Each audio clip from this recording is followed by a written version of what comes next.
This is the emergency podcast system. This is not a test. Movies are bombing all over the country. They are posing as movies you already know. They may already be in your theaters, your neighbor's home, or even your own. Do not panic. Specialists have been dispatched. They will help you identify these pretenders and defend you against this invasion of the remake. Please stand by for further instructions. Welcome to the Invasion of the Remake podcast. I'm your host, Jason Bishop, and today it's finally here. 31 Days of Horror. I watched 31 horror movies in October, one for every day of the month, and so did Trish Coughlin. Oh, God, yes. Yes, I did. And so did Sam Stepanenko while he was getting ready for a move. I know. That's got to be a record, I think. That's maybe. dedication. That's a horror thing in all of itself. Yes, exactly. Yeah, I went from horror to horror to horror, apparently. You don't want to know how horrible it's been since we moved in. Actually, no, it's been really nice, but... Yeah, for the most part, the place is pretty awesome, right? Except for that little kitchen part. That little kitchen part, which is almost done. 24 hours, it'll be done. There you go. And in celebration of that, at the end of the month, Trish and I have decided we're going to remake House. Yes. Nice. So look for that at the end of November. It's very notable. We figured, hey, he's moving to a new house. I know, house. House. It's so on the nose. So yes, the rules were for this particular podcast. It wasn't even really meant to be a podcast, but we all wound up doing it. So I'm like, well, fuck, if I'm doing this much work, we might as well talk about it on the show. On top of our regular movies we were doing. Yeah, on top of the regular movies we were doing that month as well. So as we record this, it is now the first week of November. I think the elections are tomorrow in the U.S. Day after tomorrow, yeah. Okay, so No, Tuesday. it's the 7th today, isn't it? No, it's the 6th today. Oh. Okay, so yes. Yeah, Tuesday is the election. So I don't know how that idiocracy is going to go, but good luck on that because I'm in Canada. Don't come. Yeah. Stay down there. Fix it. Make it work. Let Donald Trump try to find us. Then we'll be safe. It's okay. He won't know where to find us even with a map. It's fine.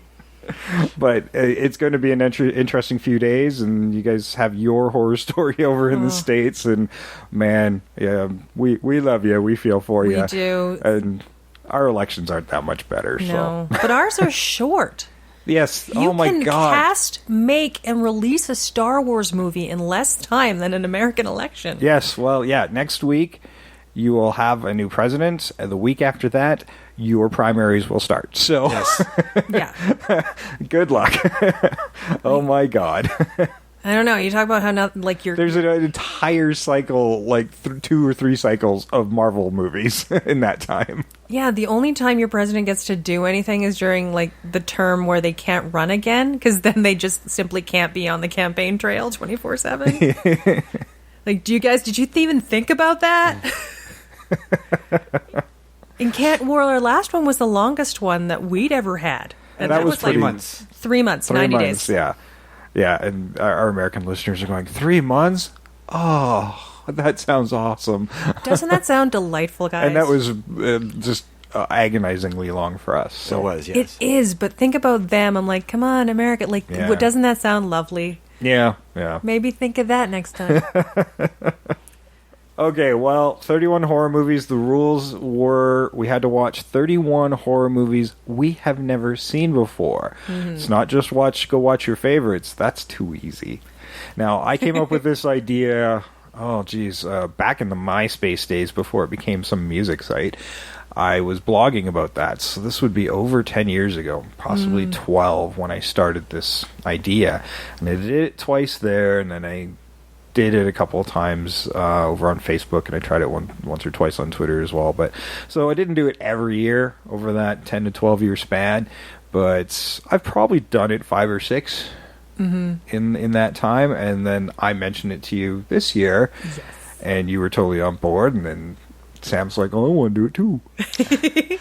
Well, I don't know if it was that so much as it's like, well, I had some time in the evening, so I started watching them to see if I could do it, right? Yeah. It was more to see if I could do it, more so than anything and else. you were getting so close, and I'm like, well, geez, I might as well make a podcast out of this. Yeah. Exactly. And it's a challenge. It's Yeah, a challenge, a 'cause- literal challenge. Yeah, and blogging about it isn't as easy as it used to be. Yeah, I could go to blog or whatever. That's what I liked about MySpace. It had everything there. It had a kind of a YouTube thing going on. It had blogs in there and stuff. It just doesn't work that well on Facebook because it's really just your friends seeing it. And then there's Twitter when it's a bunch of people advertising, not looking at it. Yeah. Largely, yeah. Largely. Although we definitely we were tweeting out while we were watching these, me and Sam, and we were definitely getting some interaction, and filmmakers were getting in on it too of some of the films we watched. So that I'm was doing kind an of cool. alternative where I've held on to it until this podcast, and then I'll let them unleash. Fair enough.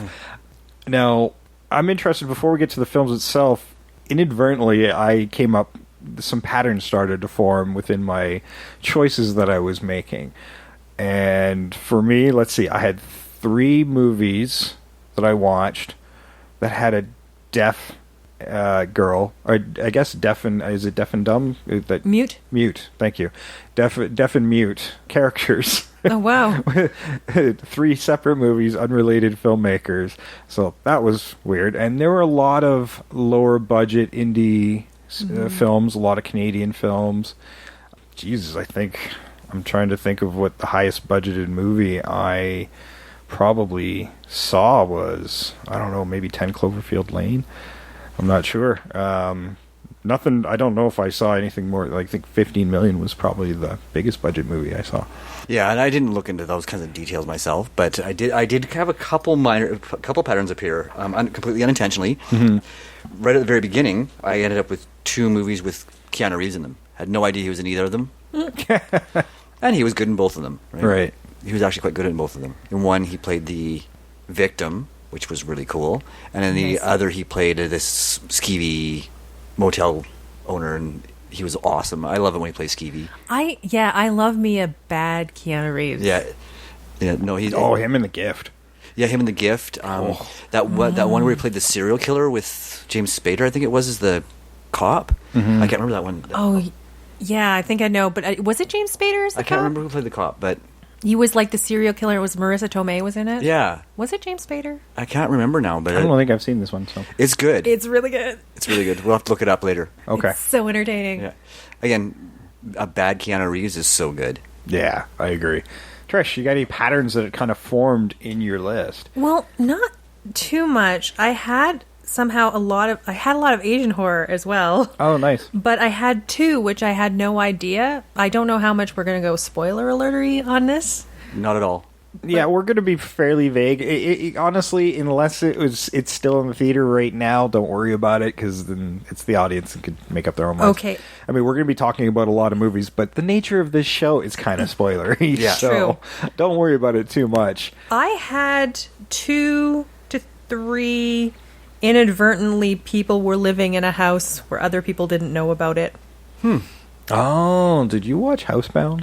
Yeah. Yeah, I actually just wound up buying that, but I covered that on a few years ago when I guess a couple years ago was probably when I did that on my another tour de force of October 31 Days of Horror. So Yeah. I couldn't include it in this year's, but that was a fantastic movie. Yeah. We'll definitely talk about that a little bit more. Ooh, and I got a number of haunted dolls and ventriloquist dummies.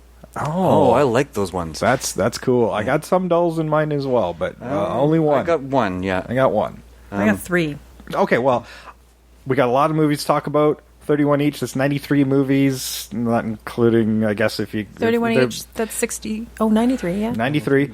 And, My well, math's probably a little less because we're going to have some crossover in some of these, inevitably, I'm sure. So I'm going to start off. I want to know your top 8, not your favorite 8, but the first 8 that you did. We're going to break it up 8, and 7. Okay, nice. If my numbers work. For me, I started off with Halloween 2 because we covered Halloween recently on the show, and I hadn't seen most of them. So I just kind of dived back into the box set and wanted to keep going with Halloween. Original Halloween 2? Yes, I'd seen the remake one, the sequel to the remake, because it's not a remake of the sequel. Yeah. Yes, there we go. So, yeah. Same name, different. Yeah. completely. So Halloween 2 from 1981 by John Carpenter and Deborah Hill, directed by Rick Rosenthal. That's the one I did. And number 2 was The Houses October Built. So Nice. good. Really cool indie flick. It was. I think this might have actually been the only is that what you call it? First person found footage kind of movie that I did in this go round. Really neat idea. It was a feature based on a documentary that the same crew and stars of this movie had done. So they were touring around all these haunted attractions that pop up during October, trying to find the scariest attraction and inadvertently attracting the wrong kind of attention. Oh, wow. Yeah, it was pretty cool. Number 3 was Tusk by Kevin Smith. Yep. So much fun. It was fucking bonkers. It is mental. It is Love absolutely mental. I really dug it. Number 4 was Savaged, a.k.a. Avenged. So it's either title, depending on what you want. It was 2013, written and directed by Michael S. Ojeda, and please forgive me if I mispronounce that, with an amazing performances by Amanda Adrian Smith, and that was also the first of my deaf and mute characters. So really cool movie, really dug that. Number 5 was Cloverfield Lane, 10 Cloverfield Lane. Number 6 was Halloween 3, Season of the Witch. I laughed when you told me about that one. Oh my god. Easily probably the worst thing I saw this month. Just awful. What the fuck? To me, it's one of the worst things I've seen in general. And this actually was a bit of a downward spiral for this week, that week in general. Number 7 was 31 by Rob Zombie. Ooh. Not good. It had promise, though. No, it's just... It wasn't the idea had it's promise. fucking Running Man with clowns. It's just terrible. I thought the idea had promise. I didn't realize the No, execution was going to be bad. it is the least original thing I've seen Rob Zombie do, and he made the people pay for it with crowdfunding. It was just lazy. I was really disappointed with it. It didn't have that originality that I was kind of looking for in a Rob Zombie movie, and I'm thinking it's maybe time to take his head out of the 70s and 80s and move into something different. And number 8 was Lights Out, which I think we all saw. Yes, at different areas. It's going to come up in different areas, I think, of all our stuff. And I'll be honest, I didn't care for it that much, so... It was okay. There's some parts about that I really liked it wasn't the worst thing I saw that week, because nothing was going to beat Halloween 3, but it was a bit of a downward spiral. But for the most part, I'd say the movies I saw in that week were average to pretty damn good. So Yeah. Well, we'll tell our Yeah. Lights Out reviews as we go. Yeah. Okay. So Sam, give me your top 8, and then we'll go to Trish. Okay, so my first movie I actually got to count was Halloween, because even though we did it in the podcast, I hadn't seen the Rob Zombie Halloween yet, so I got to count it because I saw it on October 1st. Nice. So I counted that one, and that was before I started to do that. Anyhow, I think it was about 4 days in before I decided to start watching. Nice. You started late and finished early. Yes, I know. I doubled up a lot of nights when I had the time. And then my second movie was Savaged and Avenged Savaged Avenged, because Jay was glowing about it. I'm like, okay, I'll watch that. And again, this is still before I decided to do the 31 Nights of Horror. So that's why there's some double up early in the month, because I was just sort of taking cues from Jay for stuff to watch. That movie, like, it's basically The Crow with a female lead. It is so good, and that fight scene on the truck is just amazing. Yeah, and that's just it. The fight scenes are grisly, well choreographed, but they are just bonkers gory when she goes after them. And the scene where she's got the barbed wire around her wrist, and my skin actually crawled. Okay. Oh, I know. I gotta see this. I didn't do it because I didn't want crossover. So some of the other actors weren't nearly as strong, but man, the scenes in that movie, the individual action moments were so good. So I do highly recommend that one. That was probably my favorite from that week. I kind of in the middle on that one. It was good. I really enjoyed it, but I did see a couple better films. My next film was Knock Knock. That was a Keanu Reeves film. Oh yeah. It was okay. It was now I can't remember his name. The gore horror, the Eli Roth? Eli Roth, yes. And it was nice to see this departure from him, because it's not gory hardly at all. It's really a storytelling movie where these two waifs knock on his door and then turn his life into a living hell. It is so good, and I don't want spoilers because I think people should watch it because it is the That's concept. still a pretty new movie. So Yeah, it is still a pretty new movie, and if you haven't seen it, if you give away too much, it really does ruin the ending because the ending is really different. Okay. My next one was Neon Demon. This might have been my favorite visually of all the movies I watched. It's up there in the top 3 for sure. It's a little slow, but that last 15 minutes is worth the wait. Oh yeah, you were raving. You were tweeting or messaging me about the final 15. In Yeah, that because I had actually tried to watch this movie once before, and I made it like 10 minutes in, and I'm like, no, just not in the right headspace for it. But this time I got through it, and it was worth every second. And again, it is beautiful. It's Nicholas Winding Refn, so it's it's cinematography is always going to be great, even if it is slow. My next one was Lights Out. Like, I agree with you, it's not a great movie, but that again, last few minutes is what really sold me on the movie.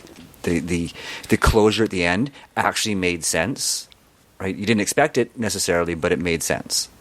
Yeah, actually, yeah. I didn't glom on to anybody enough to care what happened to them. That was kind of my issue with the movie as well. Is it wasn't, and it really didn't come as the ending didn't come as a surprise to me. I wouldn't say a surprise. It was more, like I said, it wasn't what I expected, but it certainly was the most logical ending. Yeah, and that's another pattern. I actually had another movie that ended that way. Oh, cool. And I'll get to that one later on. Oh, I did as well. Yeah, I hate to see bad things happen to Maria Bello. I know, Yeah. that was the thing. And when I saw Maria Bello, I'm like, I'm so in. I love Maria Me Bello. too. That's what sold that movie for me.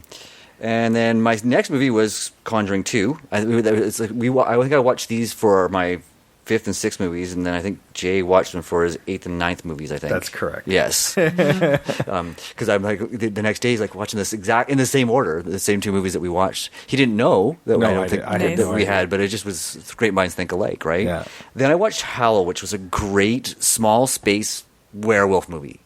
Okay. Yeah, you were telling me about that Yeah, one. It's it like, was typical. Like, I wouldn't say typical, but what you would expect from a British type horror small space film. Lots of drama, lots and lots of blood, and the twisty endings. And that's probably the biggest pattern that I found is I had a lot of twisty endings this time around, or this month. I had a lot of twisty endings and a lot of head fuck endings, which I like. Yeah, I'm on board.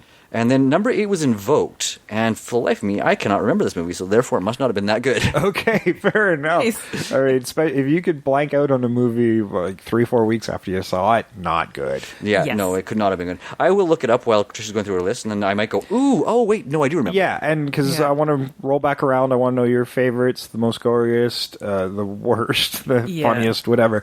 So Trish, give me your top 8. So, okay, the first one I watched was The Boy, 2016. Now, I have to admit, The Boy threw me because there's one where there's a doll called The Boy, and then there's another one where it's called The Boy, where it's like sort of this kid is sort of a sociopath, and I got confused, and I got the wrong one with the sociopath kid. I didn't want to be that scared. Oh, okay, because I thought, when you told me you watched The Boy, I thought you watched the one with the doll. Yeah, and that's the one I wanted to watch. And then I started off with the one with the serial killer, and I'm like, no, not ready for this yet. Scary children just scare me more than most anything. So I want a haunted doll if I want anything. So I managed to finally get that, and it's entertaining. I'd say it's creepy and weird, and it's entertaining. And I love like kind of a house that's odd and big and gothic, because there is some gothic elements to it. And Yes. Well, next week everybody will hear our Haunted Honeymoon podcast, and it reasserts your affection for big gothic houses. love it. I wish to own one eventually someday. And I forget why I forgot Invoked, because it was found footage and it was bad. Ah, there we go. Oh, okay. That does happen. Okay, and then the second one was Hatchet 2. You were getting rid of it, and I'm like, yeah, I can put it in Hatchet 2. No. I wasn't getting rid of it. I had upgraded from the DVD to DVD. Blu-ray, and I had it signed by Adam Green. You're getting rid of the DVD you had as an extra, is what I meant. I'm sorry. I wasn't getting rid of it because it sucked. I No. got rid of it because I didn't need it anymore. I had a higher quality version. And I glommed onto it because I did want to see it. There you go.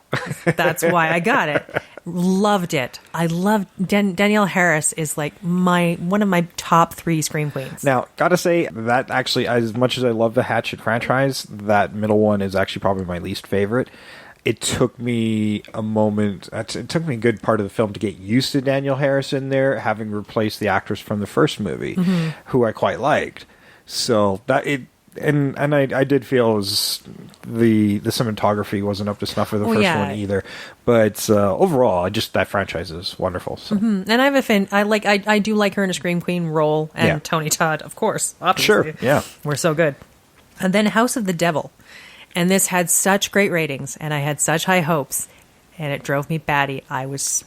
I did not like it. I did not care for it. And that's bugging me because I know who directed that, but it's just popped out of my head. It's sitting in my pile of DVDs right now.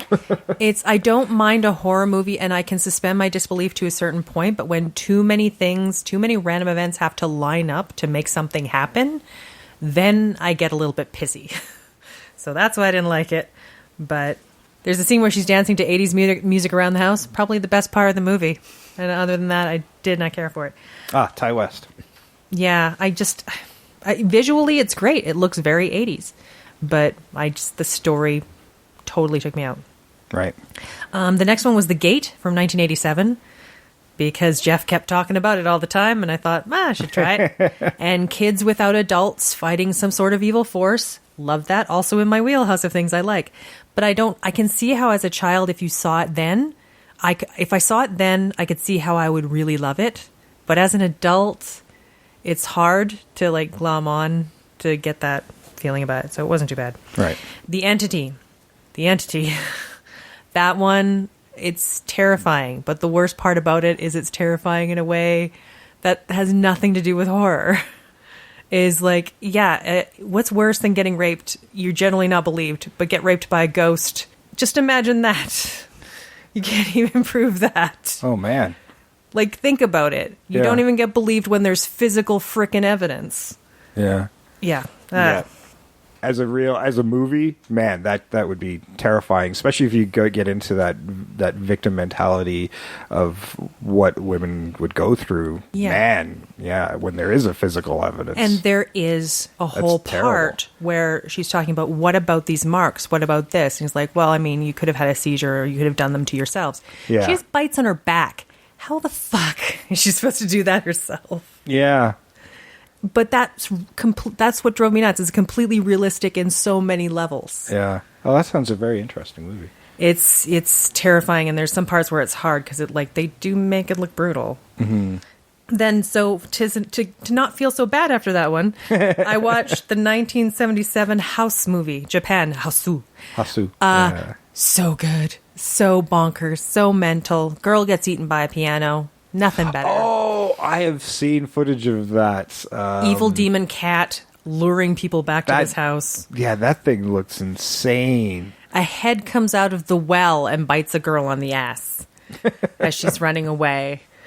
I need to see this. Yeah, I've seen the part where the woman gets eaten by the piano. And there's somebody else playing the piano, another piano opposite her while this is all going on. I think I may have seen this footage as well. It sounded very familiar, but I still want to see this movie. Oh, there's so much more to it. It's so good. Okay, so that was your top 8. It's visually. Oh wait, no, I haven't got. That's 7. 7. What's your number 8? And then, sorry. Then, okay, so 6 was Lake Mungo. Sorry, I didn't do Lake Mungo. I watched that one. Okay, not bad. I was creeped more by the last still than most of the rest of the movie. Right. The rest of the movie just kind of made me sad. Oh. But it was sad rather than creeped out, you know, because she was gone, and I felt I was watching this terrible family go through a horrible loss rather than being frightened. Okay, and the last one I saw for number 8 was The Host. The Korean one? Mm-hmm. Yeah.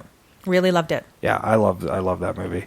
Really cool monster movie with lots of humor, but some good action and stuff as well. And there's no hiding the monster. The monster still looks suitably terrifying. It was good. Yeah, it's starting to look a little rubbery with the CG enhancements since then, but man, it was still a really creative monster because it's just kind of this patchworky mutant thing. The gooey wetness of it. Yes. You could really feel. It's a very cool movie. I highly recommend it, and it is one of those ones that I watch and And when I tell people when I watch a Korean movie, like I love them so much because they're so fucking bonkers, that the host is a good example of why. And the sort of the hero, the ne'er-do-well sort of hero, sort of coming into his own. Yeah. I love that story.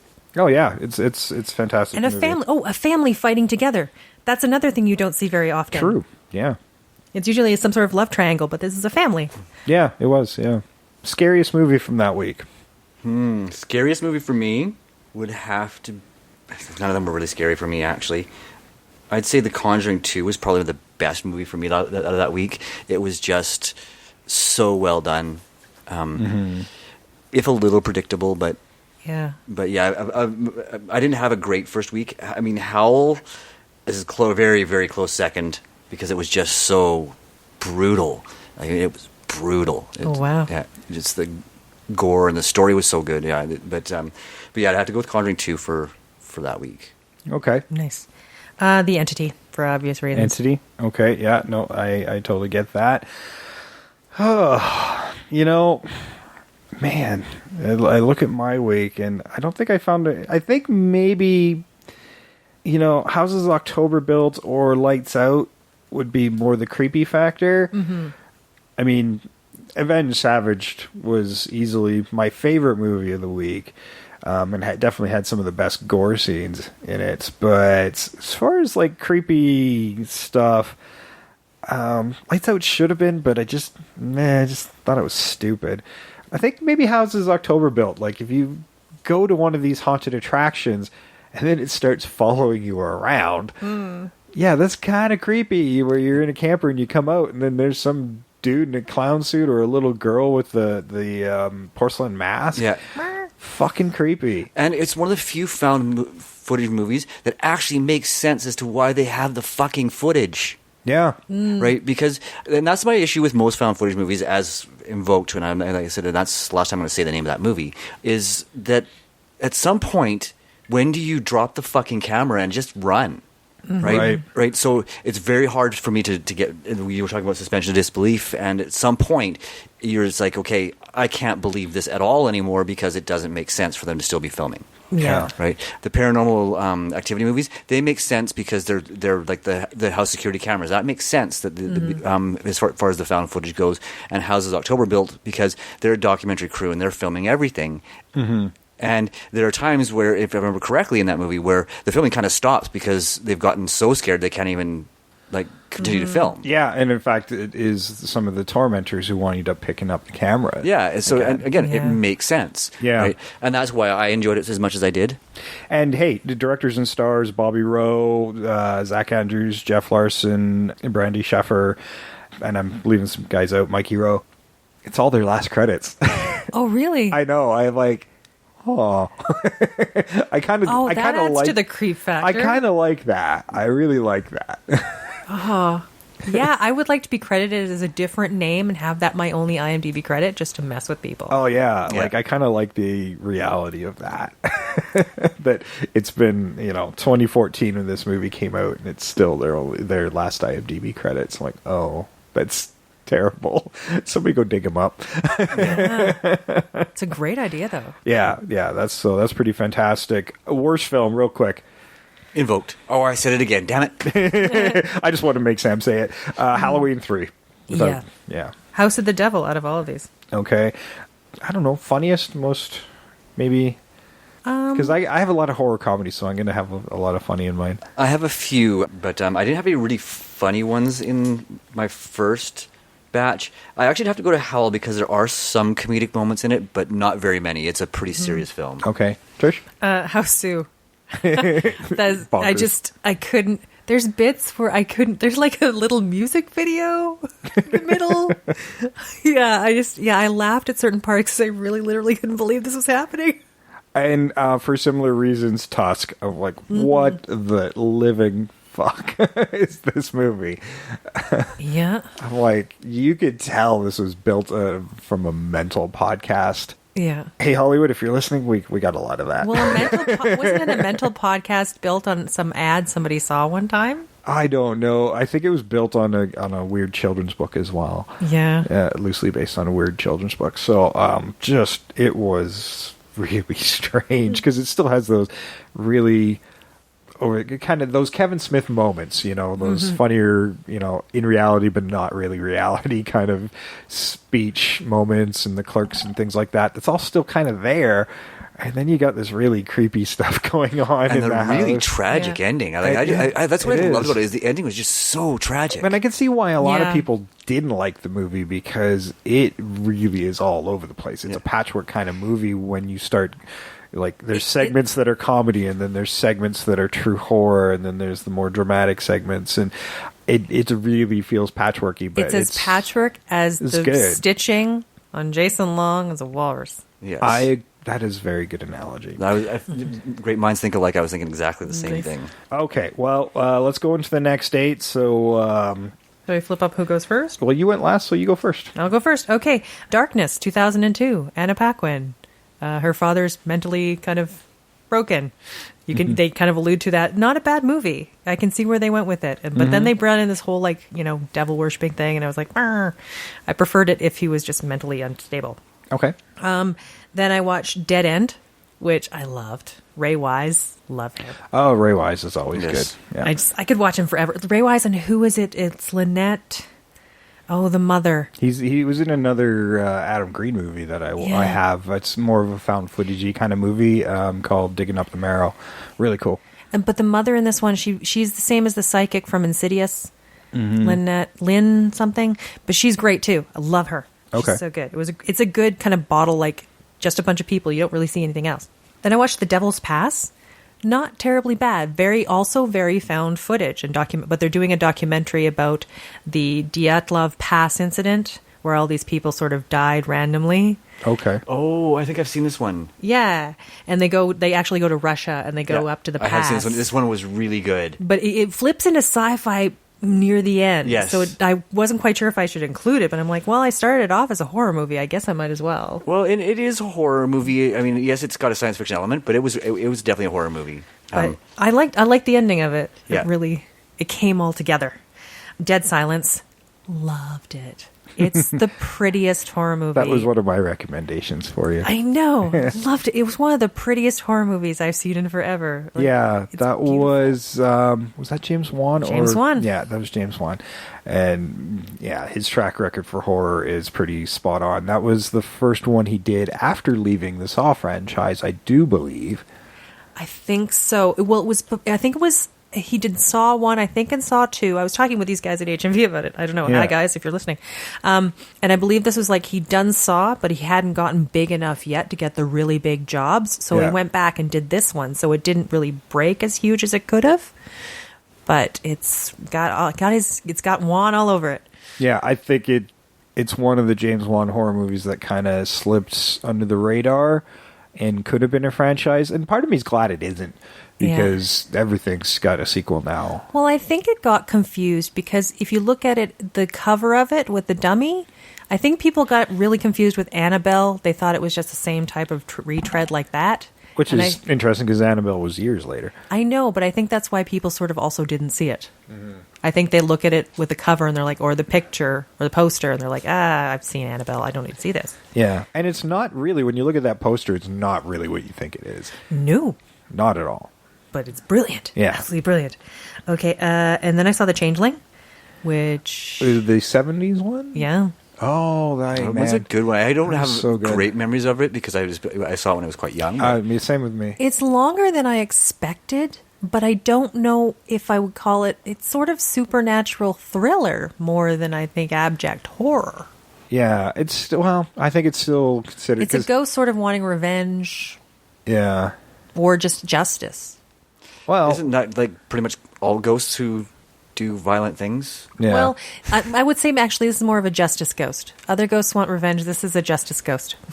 I think I might have something like that on... I know you do. Nice.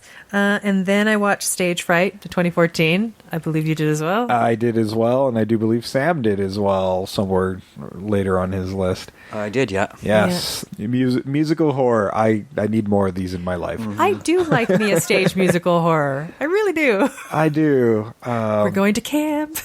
Phantom of the Opera, and... You got Meatloaf in this. Yeah, Meatloaf. You got Meatloaf as a camp owner, counselor person. Yep. And like a part where you've got like a rock and roll, somebody's killing somebody, but at the same time having a musical number. Yeah, Yes. he's the one who really hates musical theater, but he's doing more of this heavy metal style singing while he's killing people. It's so good. It's really good. It's a little shades of Ozzy while he's singing. Very much so, yeah. I watched it at the end. My eyes were wide going like, this is so great. Yeah. When he starts singing, I'm like, this is amazing. Oh, yeah, I know why I watched it when I did, and we'll get when I get there, I'll explain it, because Okay. there's a reason. All right. And then number 15 was Holidays, which is one of those many the different anthology movies. anthology ones, which Yeah. was one of the better ones. I do have watched. a couple of anthologies. Some It's better not than too others. bad. Yeah, it's one of those ones. Some of them fall flat, some of them are great, but that's with any anthology. Sure. Yeah, and I typically stay away from anthologies unless they're tied together like Trick or Treat. Right. If there's if they have a good tie-in, I'll usually stick with them. But yeah, no, I prefer. If I wanted a half-hour episode, I'd watch Twilight Zone or something like that. I don't know, right? but I have fond memories of things like Cat's Eye and Tales from the Dark Side and Creep Show. Yeah. And they didn't really have much bridge in there. Just sometimes there's a host in there or something, or at least that disembodied voice kind of leading you to the next chapter. But yeah, I still have very fond memories of stuff like that, and I do have one of those kind of movies on my list. And I think at this point, too, I was starting to get a little bit of the fatigue. So I was like, if I just put in an anthology, I find those easier to digest in case I just feel like I'm just over-horrored. Yeah, there's an occasional time where I've got like the break movie, Yeah. And or- that's what this was. Yeah, I have a few of those too. My approach is a little bit different, but Yeah. Okay. And my number 16 was Monsters from 2010. Oh, okay. I really like Monsters. It was good. Like I like sometimes you think, okay, they hint at it, but this seems like very real in what sort of how it would play out, how they try to contain Well, something. you can see where Gareth Edwards got his Godzilla gig from that movie.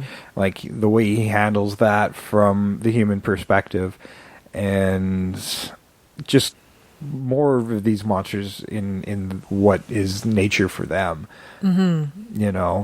It's an interesting kind of survival horror movie. Exactly. And it's sort of, it didn't do that huge one Don't where watch- some of them do where it's like it flashes and you see hints and hints of the monster, and it's just The sequel's not so good. okay, then I'm good then. I've seen the best one, so I'll stick with that. Yeah. But those are my up to 16. Okay, we're going to end with Sam. I'll do mine here. So, as Sam already spoiled, my number 9 was Conjuring 2, which I really liked. As anybody knows, that's James Wan. Actually, that was probably also the biggest budgeted movie I watched as well at $40 million. So, again, I thought that was really good. There's some bad CGI moments, but I thought were intentionally bad because it's kind of a construct from a child's story, from a child's mind. So I thought it was done on purpose, those moments, but it's a really busy movie too. it is very busy and it's long. Yeah. It is really long for a horror film. Yeah, so yeah, it does kind of exhaust you by the end. Yeah, but the little tent at the end of the hall and the Yeah. creepy Clockwork Man. Yeah. Just probably the creepiest moments in just about any film I saw this. Yeah. years. Well, and then you have the ghosts pretending to be other ghosts. Yeah. Like that was fascinating in and of itself. Fascinating, yeah. One of the ghosts is like being held hostage, essentially. And Yeah. I'm like, oh my god, because you think it's an evil thing. You're like, and then at the end, you're oh my god, You that feel so poor bad for ghost. him. Yeah. Yeah. Yeah. It was a really, really interesting movie, and I've heard interviews of the people from the actual case, and sounds like the actual case is a lot scarier than the movie itself. So, and the movie itself sounds like it's very made up. I watched. Sorry, you go ahead. Oh, I watched this like at the theaters before we even started like the 31 Days of Horror, and it scared me so much. Like I got home to my little tiny apartment where it creaks and croaks in the middle of the night. And you took down the tent? Yeah, I took down the tent. I also put Corner Gas on in the background because as the nun can go into pictures, I'm like, if she goes into like Saskatchewan, where is she hiding?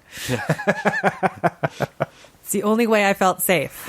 I was just say, I think the big difference between the movie and the story is the movie focused on the Warrens a lot, and in reality, they were only there for one day. Yeah. Right, and they didn't really help this family. Right, so they took the nugget of the original events and turned it into a Warren story rather than a story about the people who are experiencing this horrific event. And apparently the people who live there now have had either they're not scared or they're just not getting activity at all, and they're not appreciating the movie causing all this interest in their property. And so there's lawsuits and things like that going on. So one thing that I noticed in this movie, and I've noticed this in a lot of horror movies that over the past few years, is why do all these houses where people are living look the way they do, with the mold in the walls and the falling off plaster and all that stuff? And I understand she's a single mother and that it was council housing, but wow, it makes it really hard to watch. It's actually very distracting when you see the horrific conditions they live in. Like, I think that horrified me more than anything else in the movie, is the fact that people actually have to live in this space. It's the 1970s council housing. I've got a movie about mold on this. On my list. Okay. So number 10 was another fabulous. This was actually a really good week for me. Number 9 being Conjuring 2. Number 10 being Triangle from 2009, written and directed by Christopher Smith. This has a very Donnie Darko feel to it. There's one little nitpicky moment in the movie, and I'm like, well, that didn't make a lot of sense. But it's one of those kind of cyclic time fuck kind of movies. Nice. It is in kind of a Bermuda Triangle kind of setting. So cool. It is so cool, and it's as you get deeper into the cycle of it, it just gets more and more fucked. Nice. Like you just feel so terrible for the lead character, because when you see her coming through at the beginning of the movie, she's already gone through this turmoil, but it's shocked her so much that she's forgotten it all. So the cycle, you don't even know how many times the cycle's actually happened by the time the movie starts. Wow. There's so many movies that we've talked about already that I'm like, shit, I got a lot of movies to watch. Yeah, I've got to pick up. Like, you've been talking about ones, and I'm like going, okay, we got to watch that one and that one. Next one, number 11, was Lost After Dark. It was written and directed by Ian Kessner. This was pretty much an 80s homage slasher flick. Doesn't end on the tropes you would normally go by. Basically, the final girl wasn't who I thought it was going to be. Oh, nice. And I'll just leave it at that because the filmmakers don't want you to spoil it, so I won't either. But it's a fun homage. I can't say this was great, but it fits in with most of the slasher genre. It's somewhere in the middle tier, I think, somewhere in there. You can watch it and enjoy it? It's okay. I once was good. Oh, okay. I mean, it's fine. It's a fun one-time watch, but once you've done it, you've done it. And it's a ride I've been on many times. You won't actually find too many slasher movies on my list this year, except for the Halloween stuff, because I think I've watched most of them now. And they're not making a lot of them anymore. It does seem to be more this paranormal, psychological horror stuff that seems to be more popular. Yeah, it is. Now, this was a bit of a break movie for me, and a really fun one about talking mold. I am talking about Motivational Growth from 2013. Very low budget movie of only $176,000 and change. I didn't even know you could still make movies for that little. No, let alone get Jeffrey Combs to be the voice of your mold. It's a very small one location thing, and it is brilliant. It is absolutely brilliant. It's a bit of some mindfuckery going on in this movie, but it's really all about the dialogue and your lead actor, Adrian Di Giovanni. Holy cow. Adrian Di Giovanni really nails the dialogue. It's quick, it's snappy, kind of feels Kevin Smith-like in some of the snappiness to it. And as you see him kind of starting to interact with the world again, he's basically a shut-in. He has his groceries delivered, and he just doesn't take care of his house or himself. Oh. And this mold is trying to get him to grow. Or is it? Ooh. It's like those molds that actually exist in nature that can get you to do stuff. Yeah, and it does make you question, did this character actually go out and live in the world, or did he die and just move into the light? That's the brilliance of it. It's it ends with more questions than answers, and I like movies that just are a little open-ended in your interpretation. Yeah, I like movies where they don't spoon-feed you an ending sometimes, yeah. Yeah, very surprising movie, and for such a low-budget movie, really entertaining. Nice. Number 13, Halloween 4, The Return of Michael Myers from 1988. This one kind of brought me back a bit. I quite enjoyed this one. It's a little darker, a little more savage. And is that the one with Paul Rudd or no? Not that I'm aware of. Okay. There's one with Paul Rudd. No, I don't know if that might be the one I didn't watch. It was number 6 I haven't watched yet. Donald Pleasance. This is the first one with Daniel Harris. Yeah. So pretty good. It was a lot darker, a little more savage. So I kind of dug it. But may have been my least favorite of the week. Still, I don't know. My headspace wasn't into the slasher genre this month at all. Number 14, I was really eager to see this, and it was just as nuts as it usually is. Phantasm Ravager. This is number 5 in the franchise from this year, so you can probably find it on demand right now. Written and directed by David Hartman, based on the characters created by Don Coscarelli, also the last tall man story in the last movie for Angus Scrimm, who died during the production of this film. Mm-hmm. And it brings back star Reggie Bannister as Reggie, and all the stars from the previous movies as well. So these movies are always bonkers, and I feel like it's a bit of accomplishment watching this one, because I usually don't know they even exist for about another 2 years. Mm. So it's rare when another sequel of Phantasm thing comes out and I'm aware of it, because they always come out so quietly. It's quietly. It's like the franchise that nobody knows is a franchise. Somebody I work with, he's like, there's more than one? Yeah. Like, there's 5. Well, isn't the point of those movies that you're not supposed to know something nefarious is happening? Yeah, so kind of a good sci-fi horror franchise that just always flies under everybody's radar. It is the franchise that you're not supposed to know it exists. Yeah. I honestly think that is the whole goal of it, is to sneak out these movies and never tell anybody. They must make money somewhere, otherwise they wouldn't have made 5 of them, though. That's the thing. I know. It was fun. I can't say it was great, but I just love to see those characters again. So, nice. But they're all senior citizens now. Oh yeah. So it's kind of weird to see everybody, and they started with hair, and now they don't have any hair. The first one was when 77? No, late 70s, early 80s. I think it was early 80s. Yeah, I think it was early 80s. Number 15, this is a bit of a break movie. I just wanted to go back to a franchise I liked, and there's plenty of them now that in the Puppet Master franchise that I haven't seen. Mm-hmm. So, 1999, Retro Puppet Master, I revisited the franchise, and I'm not going to say these are great movies, but they are guilty pleasures. I quite love returning to this franchise. It's fun. They're kind of comic booky kind of movies. The puppets are just so entertaining. I love the continuity they've created within the Full Moon universe. And yeah, anybody thinks Marvel's achieved something, well, guess what? Full Moon did it a long time before Marvel did. And, they have this universe of mostly demonic toys and puppets and and things like that. It's Doll Man, a lot of small things that kill.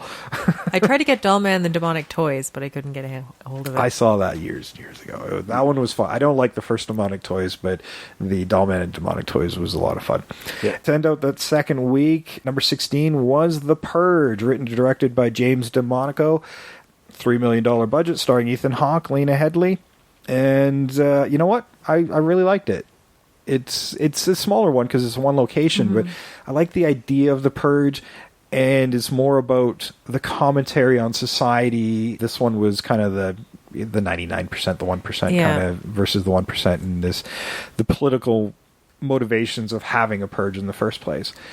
Neat franchise, and it drew me in, and I did wind up watching the other two later on in the month. So. See, and I'm always irritated by the Purge franchise because I'm like, going, really, killing people? That's the best you can do. But it's Why not don't you about rob that. a bank? Yeah. Why don't you do it? You know what? We need a Canadian Purge. You know what I would do? Go into a bar, smoke inside. That's what I Yeah, do. that is the one thing downside. I'm like, if all crime is good for 24 hours, why are you just showing the murder parts? Yeah. I mean, if all crime is legal, isn't there something about like taking a cow down Main Street? Do those ones. Have fun with it. I also want to see a purge that has to happen in like February, mid-February, and when it's minus 40. Really? You want to kill somebody that bad? You better want to kill them real bad.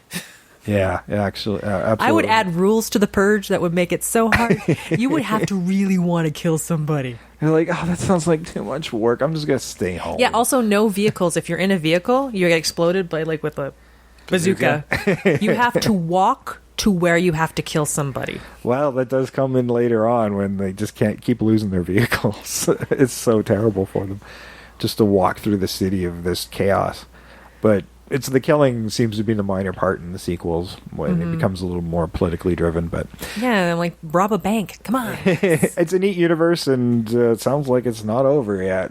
I saw number 4 in Demonico's Really? coming soon list. So, and he's the writer director of the first all Which three one's so far. election year then? That's the newest one. That's 3? That's number 3. Okay. Yeah, that's the one that's out just recently. Yeah. Just it's on demand right now. So, go ahead, Sam. Okay, so my movie number 9 was so much fun. It's called Bloodsucking Bastards, and I watched it just because of the title. I've seen it. It is It's good. so much fun. It's Office Space with vampires, essentially. It is essentially Oh, what that it is. sounds awesome. It was just so much fun. And it had the guy from Game of Thrones who was so beloved. I can't remember his name. He was like the handsome guy. Everybody was real sad when the mountain killed him. Oh, yeah. Oberon. Yeah, Oberyn Martell. Yeah. The guy who played Oberyn Martell is in it. Yeah. Yeah, no, it's a great tongue-in-cheek vampire horror. It's so much fun. Number 10 was Annabelle. I watched it simply because it was part of the Conjuring universe. Not really pleased by it. No, I wasn't either. It was really not memorable. I was Yeah. hoping that it would... surprised it got a sequel, honestly. Yeah. Yeah, it's interesting. I mean, it possessed dolls are always interesting, but it just didn't have the brilliance of the Conjuring movies. No, it just it does feel like just capitalizing on a more popular franchise. Yeah, and I got sucked into it. I admit it. My hands up in the air. That's actually what I'm surprised. But it's got Alfred Woodard in it. Yeah, she's always awesome. I though. know. Yeah, right? she always is. And again, that was kind of that twisty ending that I liked too. That I saw a lot of where you weren't quite expecting it. Yeah, yeah. I'm actually surprised we didn't get another shot of Annabelle the doll in the Warrens Museum in Conjuring 2. Yeah. Just we need people to watch the next Annabelle movie, so Yeah, we need to show you that puppet again. Yeah, Yeah. suck you in some more. But they didn't, so I'm kind of glad James Wan didn't. Yeah, I he thought probably thought, "Hey, that movie sucked." Yeah, True. probably. So my movie number 11 was the first of a few Anthony de Blasi movies that I ended up seeing during 31 Days of Horror. It's called Most Likely to Die, and it's probably the weakest of his films that I saw. It's this whole high school grad thing where they're all gathered together in a house. It's just twisty enough to be interesting. Mostly dialogue, some really creative deaths. But yeah, not a great film, but not a terrible film. Nice. This is probably the closest thing to a slasher film that I actually selected without sort of a recommendation. Actually, no, there's a couple more down there. Yeah. But mostly, if it wasn't sort of on somebody's recommended list, I didn't really select very many slasher films. So Jay watched a movie called Triangle. I watched a movie called Circle for my 12th movie.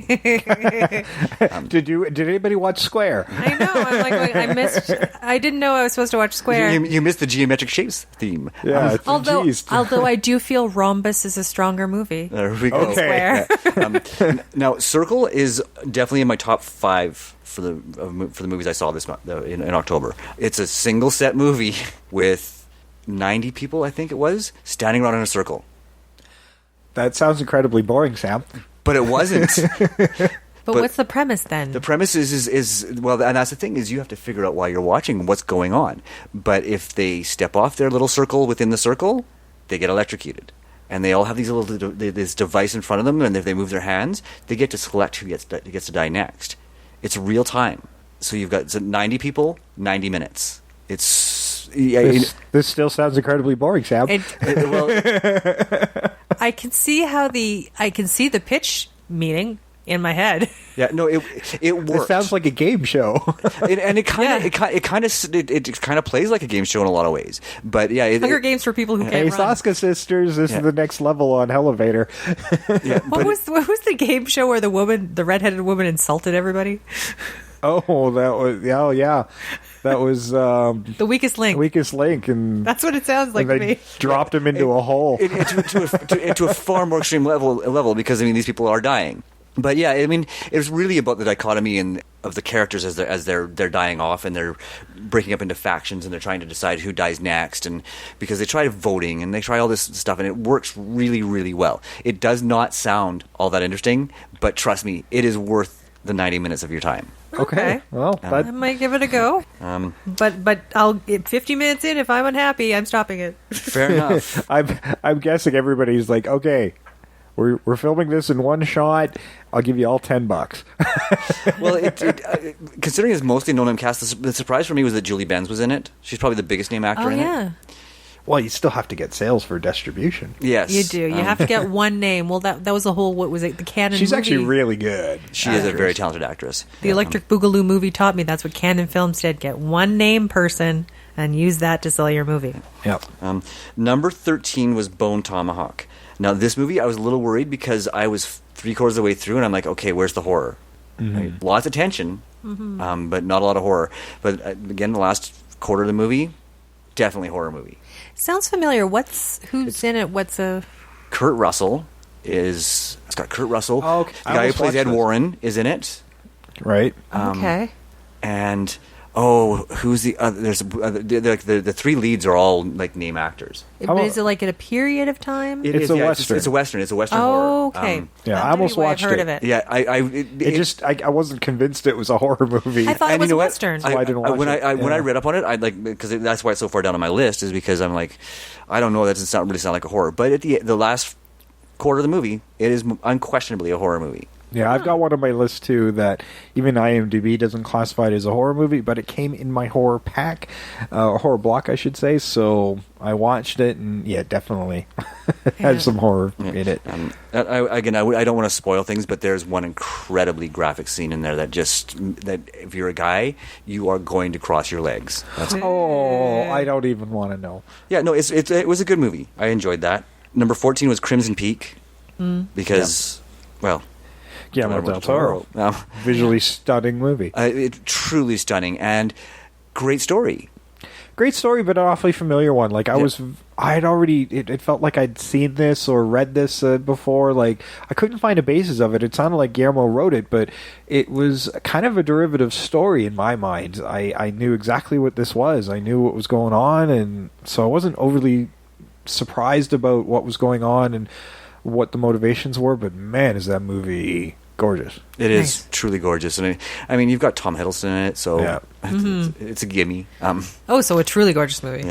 Number 15 was another cheat film, because I had to watch it for the podcast, and this worked out really well for me because I've never seen The Mummy 1932, so I got to count it. Yeah, just listen to last week's episode. Yeah. So yeah, that was a first time viewing for me, so I did count it as one of my 31 days of horror.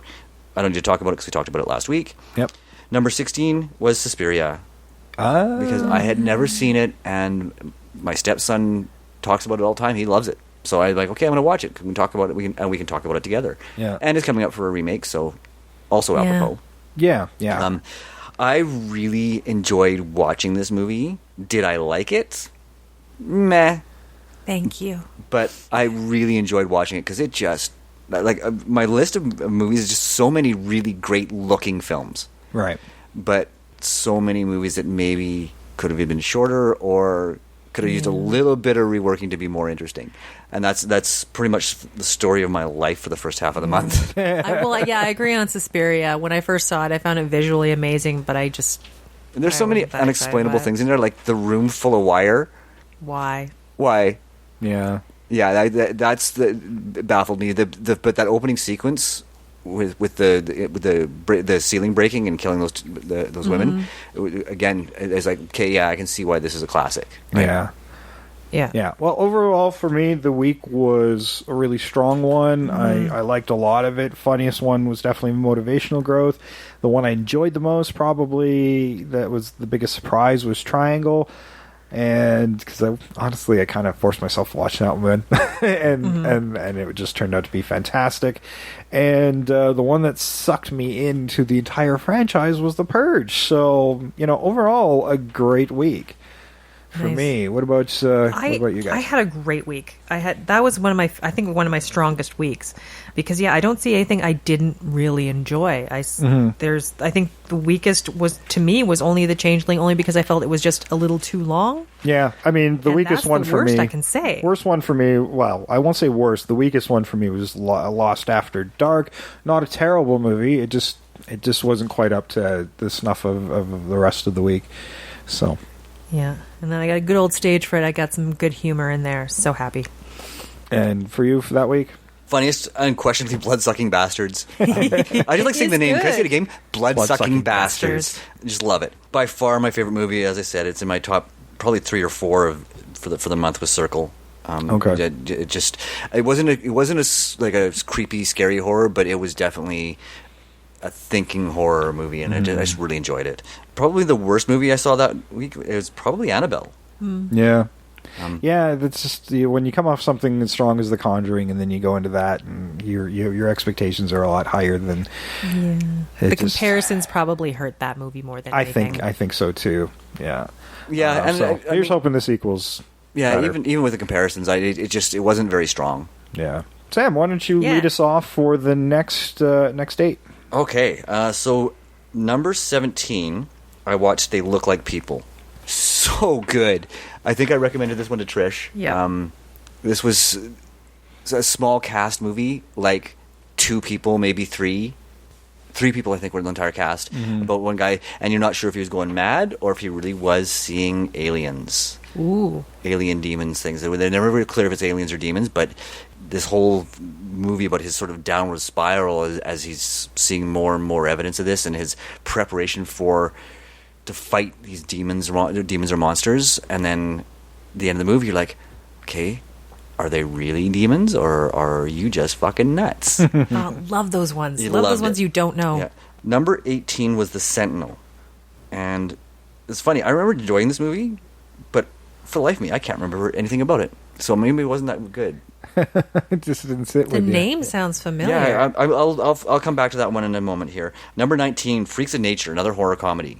This one was a blast too. I love horror comedies because they don't take themselves too seriously. Yeah. This one movie was about a town where you have zombies, vampires, werewolves, and human beings all living in coexistence, an uncomfortable coexistence, and they get invaded by aliens.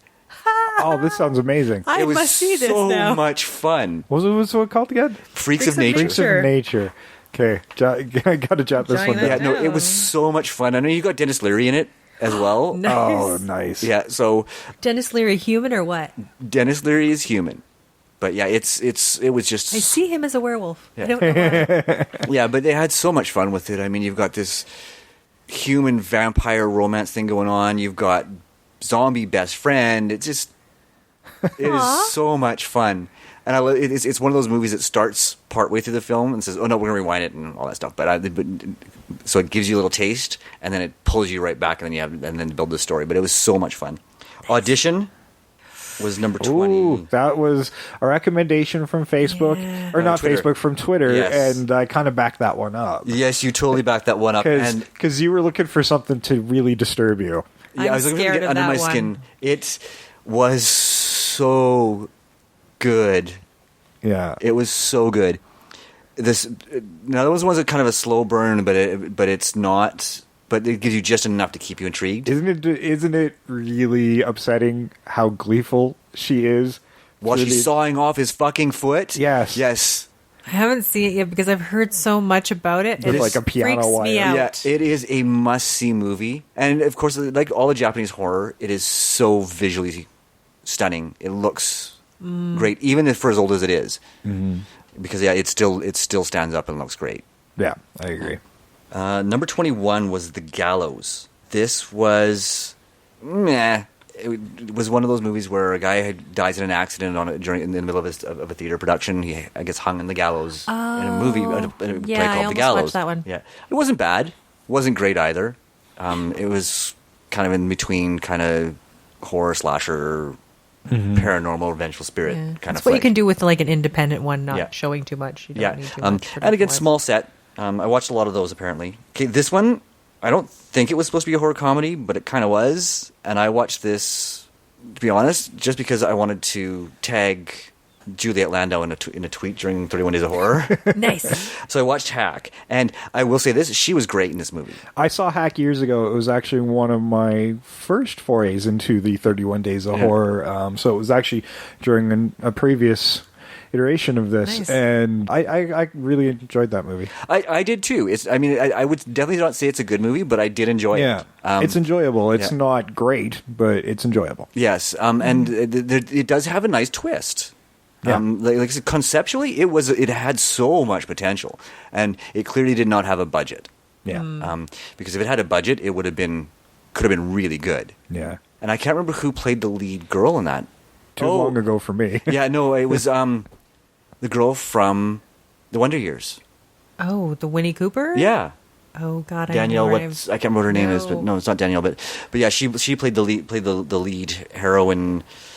Who you think is the final girl? And I'm not going to say any more than that because it still should be watched. It's nice. fun. Yeah, Nice. all I think of her is like she was Winnie Cooper, and she has like I think PhD in mathematics. Yeah, she's a genius. Super smart. Oh, 13 Cameras was number 23. This one was really good. This family moves into a house, and the landlord has installed cameras throughout the whole entire house. He's observing them, and there's a husband having an affair, and he knows about the affair, and things go pear-shaped on the affair, and all of a sudden it leads to this sort of culmination of events that's just amazing. I really enjoyed it. Again, it's one of those things where you don't want to give too many details, but you know what? Fuck it, I'm going to because it was cool. So, in the house, there's a locked door that leads to the basement. It's locked. The tenants are not allowed to access it. So, when the husband's girlfriend shows up at the house after he's ended it, the landlord shows up because the husband's taken his family out of the home because he knows his ex-girlfriend is coming. Mm-hmm. Landlord shows up, kidnaps her, and locks her in their basement, and leaves her there. Oh my God! So good, Like tied up in the basement? like locked up and tied up, chained in the basement, and it's soundproof. So there's a point in the that was my other question. Yeah, at one point he's like the husband's going, "Do you hear that?" And you still don't know because they don't give you reveal that until later in the movie. Mm-hmm. And I've ruined it for both of you, and I'm sorry, but I had to talk about it because it caught me completely off guard, and I love those moments. Nice. Like I love those ones that catch you completely off guard. And then my last movie for that week was The Last Shift, which is another Anthony de Blassie movie. Really, really good, small set film. Cop is on her first day on the job is assigned to act as night watchman at the old police station before it's decommissioned. Oh, okay. That's Right. Yeah, I've heard that title before, so I was trying to figure out which one. All kinds of weird shit start happening. It's so good. And there's spoilers in that one. I'm not going to ruin anything else for you guys, though. But you should watch this one. The Last Shift. I'll definitely keep that one in mind. All right. Well, Trish, why don't you give me your next 8, so 17 through 24. Okay. 17, The Children. I don't know this one. Was it British? The children go a little crazy. The adults start dying. This was like a 70s film? 2008. 2008? There is a 70s film that is. I thought you didn't like creepy children movies. I didn't, but I thought, well, face your fears. Suck it up, buttercup. That a girl. Exactly. That's how I got over my fear of sharks. I went on a shark diving trip. Maybe I'll get over my fear of children by just watching them kill adults. So Yes, that'll help. exactly. Arachnophobia did help with my spider fear, although that's very strong. And I'm not going to get rid of my fear of clowns. I feel that's very real and I should keep it. But yeah, so they just, it's like they're infected and they go, "Rrr." Like it's pretty good actually. And then number 18 was Southbound, another anthology movie. Yeah, the name's striking some memories. 2013, I think. Okay. And it's not so much like the anthology where you have bookends. It Right. has bookends, but it kind of loops around in a circle. I love the way that they constructed it. Right. Because like the beginning and the end sort of come together in that like before the beginning happened, the end happened. Right. So it's awesome. I like that. Okay, I'll have to check really that good. out. Yeah, how they did it was good. Number 19 was was just Cure, 1997. A Japanese one. It had good ratings. I was told it was wonderful. Slow burn, and just the device for making this stuff happen kind of just irritated the crap out. Again, it oversold what should have been a good movie. It would have been a good conceit if they'd gone a different way with it. I suppose I can give this away. It's 1997. It's like 20 years ago. This guy hypnotizes people and they start killing people and they don't remember. And it's sort of like, hypnosis isn't going to tweak that. If they Right. made it more supernatural, maybe he was just able to convince them. Right. I can get there because they sort of have a hint of it. They hint at the fact that he was looking at both magic and hypnotism at the same time. So they hint at it, but doesn't really come together as much as I thought it would, but it's visually quite interesting. Okay, and then after that, number 20, Dark Angel, The Ascent. It felt like a TV movie. It was a real cheap one. Isn't that a full moon movie? It might be, yeah. I think Angela so. Featherstone is a demon who comes up to Earth. What's the year of that? Oh yeah, that's 94? Yeah, that's a full moon movie. Yeah. Yeah. Oh, yeah. I decided I just wanted She's something. naked a lot in it. She is. I want something cheap from the 90s. Okay, this movie I enjoyed for simply one line reading near the end, where she's trying to like have this guy look into her eyes so he can see like what awaits him. She's like, "Look at me." Now, the one It thing was hilarious. the one thing I found fascinating about that movie when I watched it is I think the whole movie is lit entirely by candlelight and fire and things like that. They don't actually have any practical lighting, and it actually looks pretty cool. There's a lot of darkness to it, a lot of but it's shadow. You wouldn't think it'd be as effective as it is, but it actually looks pretty good. Granted, I mean, this is from the VHS days, so I mean, everything was going to look a little rough anyway. Yeah, but it wasn't overall bad. I was actually fairly impressed with it. Yeah, I mean, full moon movies are kind of fun. So I enjoy that one. Yeah. And then 21 was Creep from 2014, and that one stuck with me for a frickin' week. That's your disturbing movie? That's my disturbing one. The only way I could kind of keep living my life was just telling myself that this is what the midwives on the Mindy Project did on their vacations. Why? Because the guy who's the lead is one of the midwives on the Mindy Project. And I'm like, maybe that's just the other part of his life. Oh dear. I know, but it sounds worse. But I'm like, yeah, but at least he's near Mindy Lahiri and he isn't terrible all the time. But yeah, that one really, literally creeped me out. So I'm assuming your next one's a bit of a break movie. I thought so. Okay. I watched The Orphanage. Oh, what a wonderful movie! It is. It's heartbreaking, but Yes, and that is why I'm mad. I'm mad because I watch horror movies to not feel things. That movie, I don't know if I could call that a horror movie because it still is. It's I do believe it was produced by Guillermo del Toro. Yes. It's not a del Toro movie. It certainly feels like one. Highly, highly recommended. Again, it was another previous 31 Days of Horror for me, and it was easily the best movie I had seen in that entire month. I still blame Guillermo for it. It is insanely good, and now that I'm talking about it, I think I'm going to hop on Amazon and order the damn thing because I want to watch it again so badly. I was bawling at the end of this movie, like inconsolable. Yeah, they are planning to remake this thing. I just don't know how it's going to be any more effective than it already is. But the horror of it was like I was so emotionally... Yeah, it is. It's a very emotional movie. Terrible. So after that, I went another different way. Because that didn't work. Exactly. I went with The Nest, which I'm not even sure if it's TV movie. It's 1988. It's these bugs. They do an experiment, and this woman who is like doing genetic testing, she creates these cockroaches that eat other cockroaches, but these cockroaches can like devour a dog in like 30 seconds. And they live on this island, and these people are trying to develop this island, but then like the bugs are like out and doing stuff, and like they can't even napalm them. So years after movie Exile, they wound up getting recast into the Mummy movie. Yes. Yeah, exactly. Well, they couldn't destroy them. Well, no, one of them survived at the end on his foot. It was one of those endings. Okay, yeah. A potential sequel bait. And then because I needed a break so bad, I watched Krampus. Oh, it was so hard for me not to actually watch it in this cycle because I did kind of want to save it for a Christmas watch. So yeah, I did, So but you I had was to watch like, it again. yeah, after the Orphanage, I was so distraught. I needed something. Krampus just looks like fun. I do believe it's the same creative team behind Trick or Treat. Yeah, so. and it's freaking fun. It is super fun. It is some awesome fun. Yeah, and you did the proper Krampus because I know you were having a tough time tracking down the right Krampus. Yes, I found the one that I wanted because like there's ones that look like Krampus and they have the same kind of cover as Krampus, but they're like the freaking low budget, not Krampus. Yeah. But yeah, There's were a mine. lot of those.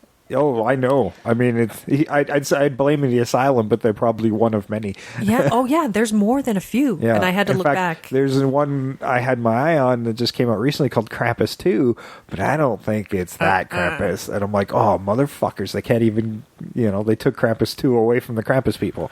Exactly. Yeah. No, I think the only way to get through, if you want to get the right Krampus, look at the back. If the cast is Adam Scott and Toni Collette.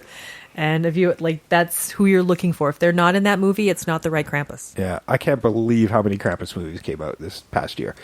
Insane. Yeah. All because it did so well. Yeah. And everybody else made theirs in about a week and a half. Yep. True. But Santa's Sleigh still freaking entertaining. Yeah, you and I watched that one day just for chits and giggles. And That was so good. Bill Goldberg as Santa Claus. What's weird is that we knew I was like, that's outside of Edmonton. And you're like, that isn't. And then we looked it up. It was. It was, yeah. We recognized the landscape. It's so good. So was that your 24? Or? Yeah, 24 was Krampus. Okay, 24 is Krampus. On to me. Okay, for this week, a pretty good week as a whole. I think the rest of the month is pretty good. So I start with an Anthony de Blasi movie called Cassadaga. This is also the second movie starring a deaf mute. As in the lead role. Well, Nice. not the actress per se, but the lead character is a deaf mute.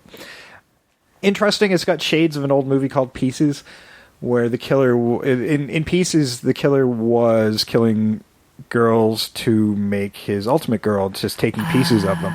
This guy was killing women and kind of making a marionette out of them.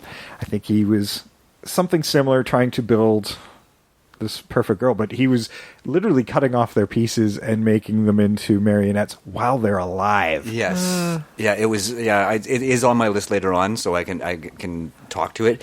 I like the way that they showed this progression from to developing his marionettes, because he's cutting pieces off, he's putting caps and hinges in later on. Oh, but what about that opening scene where they show the murderer as a child, and he cuts off his own penis? Yes. Because Another leg crossing moment. Oh, I'm sorry, I hate to bring it up again, but with what? I think it was just in the kitchen. So kitchen. Yeah, knife or there's just a something. kitchen knife. Oh no, scissors! It was scissors. Scissors, yeah. See, that's what I kept thinking. Scissors, 'cause What's the DIY way? Scissors. The scissors were important. Yes. The scissors were kind of his weapon of choice. Yeah, but yeah, Oh. suitably creepy. Yeah, Oof. Yeah. It was definitely a creepy movie. Yeah, it was pretty good, kind of shocking, but not the best thing I saw this month. Number 18. I went to the theaters with a buddy of mine, and we went to see Don't Breathe. Now, I'd already seen a trailer for it, and I thought it looked really good, but I didn't know it was a Fede Alvarez movie. Who did the Evil Dead remake. So, I didn't know it until the end of the movie. I'm like, oh, that's why this movie's so dark and fucked up. Yeah. And also produced by the Evil Dead guys, of course, Sam Raimi and Rob Talbot. So Turns into a different movie halfway through. it does. Stephen Lang's amazing in this movie. I mean, it's a home invasion movie on this elderly blind guy. Yeah, but he's an elderly veteran blind guy. Blind guy. And I don't know how much I want to give away because this movie is just coming out of theaters and is probably just entering it on demand as we speak. You might still be able to find it in theaters, so I don't want to give too much away. All I'm going to say is turkey baster. Ugh. Oof. Eesh. Anybody who's seen it's laughing right now. I know. Well, I saw that one actually at a drive-in when I was in Nova Scotia. Also good to see it at a drive-in movie. Yeah. Oh, man. I really liked that movie. I really did. Turkey baster. My God. 19. Stage Fright. Again, I think we all watched this. Written and directed by Jerome Sable, and the music was composed by Eli Battalion. Minnie Driver, Meatloaf. It was just fun. It was a lot of fun. It's actually, if it wasn't for the musical parts, this would be kind of a blasé movie. But for sure. Yeah.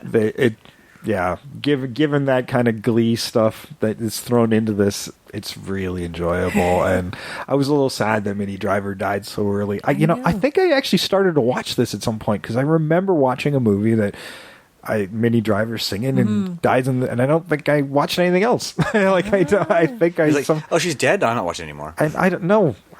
I think at the time I didn't even care for it. So I wish I could access the old MySpace stuff because I'm wondering if I'd actually seen it. You might have. I don't know. But I'm going to treat it as I didn't because it was the only part I actually remembered. Yeah. So There might have been another Minnie Driver movie where she sings. maybe. But she was quite There good. is. There's a few. She's actually a really good singer. There's another one where she's an amazing she plays singer. an opera singer. And maybe That could be that's the one. maybe that's the one I saw. But yeah, again, there was another movie. She wasn't in it very long. I was very upset about it.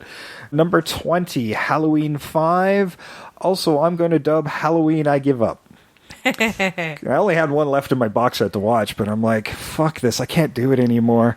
I'm like, I'm just not a fan of Michael Myers. Yeah. I'm really not. Which was the one where they come up with the whole, it's a Celtic ritual? I do believe That must be 4 or 5. They talk about it a little bit in number 2, and then they add more to it. I think in 4, Okay. possibly 5. I don't know because I just checked out on 5. I'm like, I can't do this anymore. So there will be no more Halloween movies on this list because I'm like, fuck this. Number 21. This is an anthology movie of sorts. Late night double feature. Ooh. Pretty cool, low budget movie. Directed by a whole bunch of people. Torn Langan, Naveen Ramaswaran. Please forgive me if I mispronounce names, but everybody who listens to this show know I do it regularly. Zachary Ramalan. I think these are all guys out of Toronto, actually. And yeah, it's the wraparound pieces are at this station with the late night TV movie host thing. Oh, and so nice. there's kind of drama happening in those sequences, and then there's 2 movies in between. One was really fun and entertaining. The other one was kind of a little darker. The second story in the movie's not so strong. I didn't dig it that much, but the lead story is pretty good, and I really like the wraparound. So cool. Overall, it's a bit of a mixed bag, but pretty good. That one came in my horror pack for this month. I'm plugging horror pack. I don't know why. They don't pay me to do it. Maybe Because they've given you lots of good they stuff. give me some man. good stuff. Yes, they have. Motivational growth came out of my horror pack as well. Number 22, another fun kind of 80s tribute movie called The Final Girls from 2015. It was a lot of fun. Tessa Farmiga, Malin Ackerman, Nina Dobrev, who I've actually used in some of my remakes. Yeah. So I really enjoyed this movie. It doesn't really have a happy ending, but it kind of has a bit of a Whedon-esque feel to it as well. Has all the little tropes of the old... you remember that Schwarzenegger movie where he's playing a character...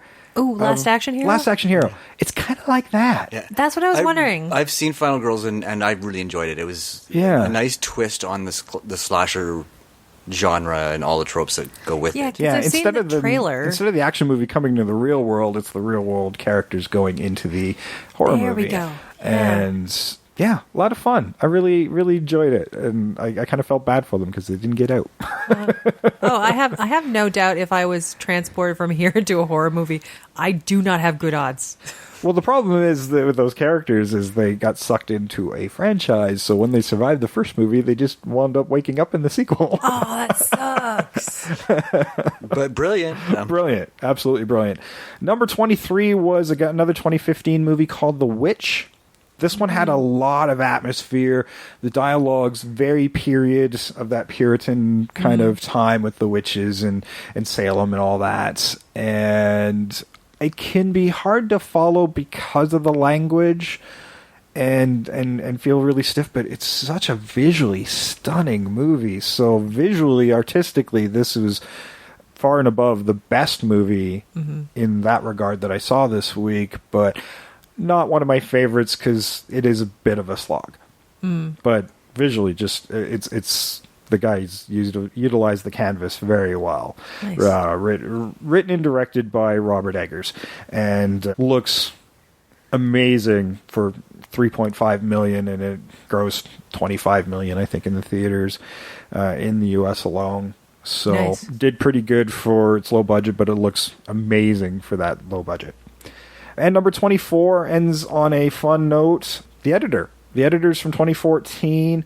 Another, I think it's Canadian, produced again, written and directed by Adam Brooks. Actually, stars Adam Brooks, Matthew Kennedy, and Paz de la Huerta and Udo Kier are also in this movie. Nice. A budget of $130,000, which I think they ran out in the first week. and I pretty much had to go as low budget as they could for the rest of this thing. But it looks great. It's this tribute to old Italian giallo movies, and the colors that are in there, those canted angles. I think they really understand the genre. I'm not a big giallo fan, but this was a fun movie. It was crazy. Even to that Italian, even though everybody's speaking English, there are certain characters that have been overdubbed and are slightly off. Oh, nice. Nice. It's fantastic. It's just this really honors all that 70s giallo movies as we would have seen them dubbed, brought over here on VHS and stuff. It looks fantastic. So it was a lot of fun. So that was probably the funniest movie I had seen on the list. I think the darkest, most fucked up movie, and probably the most entertaining one for me, was Don't Breathe and Halloween 5. Fuck Halloween. I was done. Yeah. So I'm just going to quickly go back to the Sentinel, and I can't believe I couldn't remember this movie. This is the 1977 movie with the nun watching guard over the haunted house. It was really good. But for some reason it just didn't stick in my mind, and probably just because I watched so many movies, sometimes it just slipped through your head. But yeah, it was definitely a positive experience for me to watch that one. Okay, we'll sum up the rest of the week for you. Just what was your favorite? My favorite had to be The Last Shift. There's a toss-up though, because They Look Like People was so good too. I had a really good week. There was not a terrible film on there at all. Funniest, unquestionably, Freaks of Nature. Nice. I gotta watch that one. Yeah, and The Gallows is probably the weakest film, and it wasn't even that bad. Okay.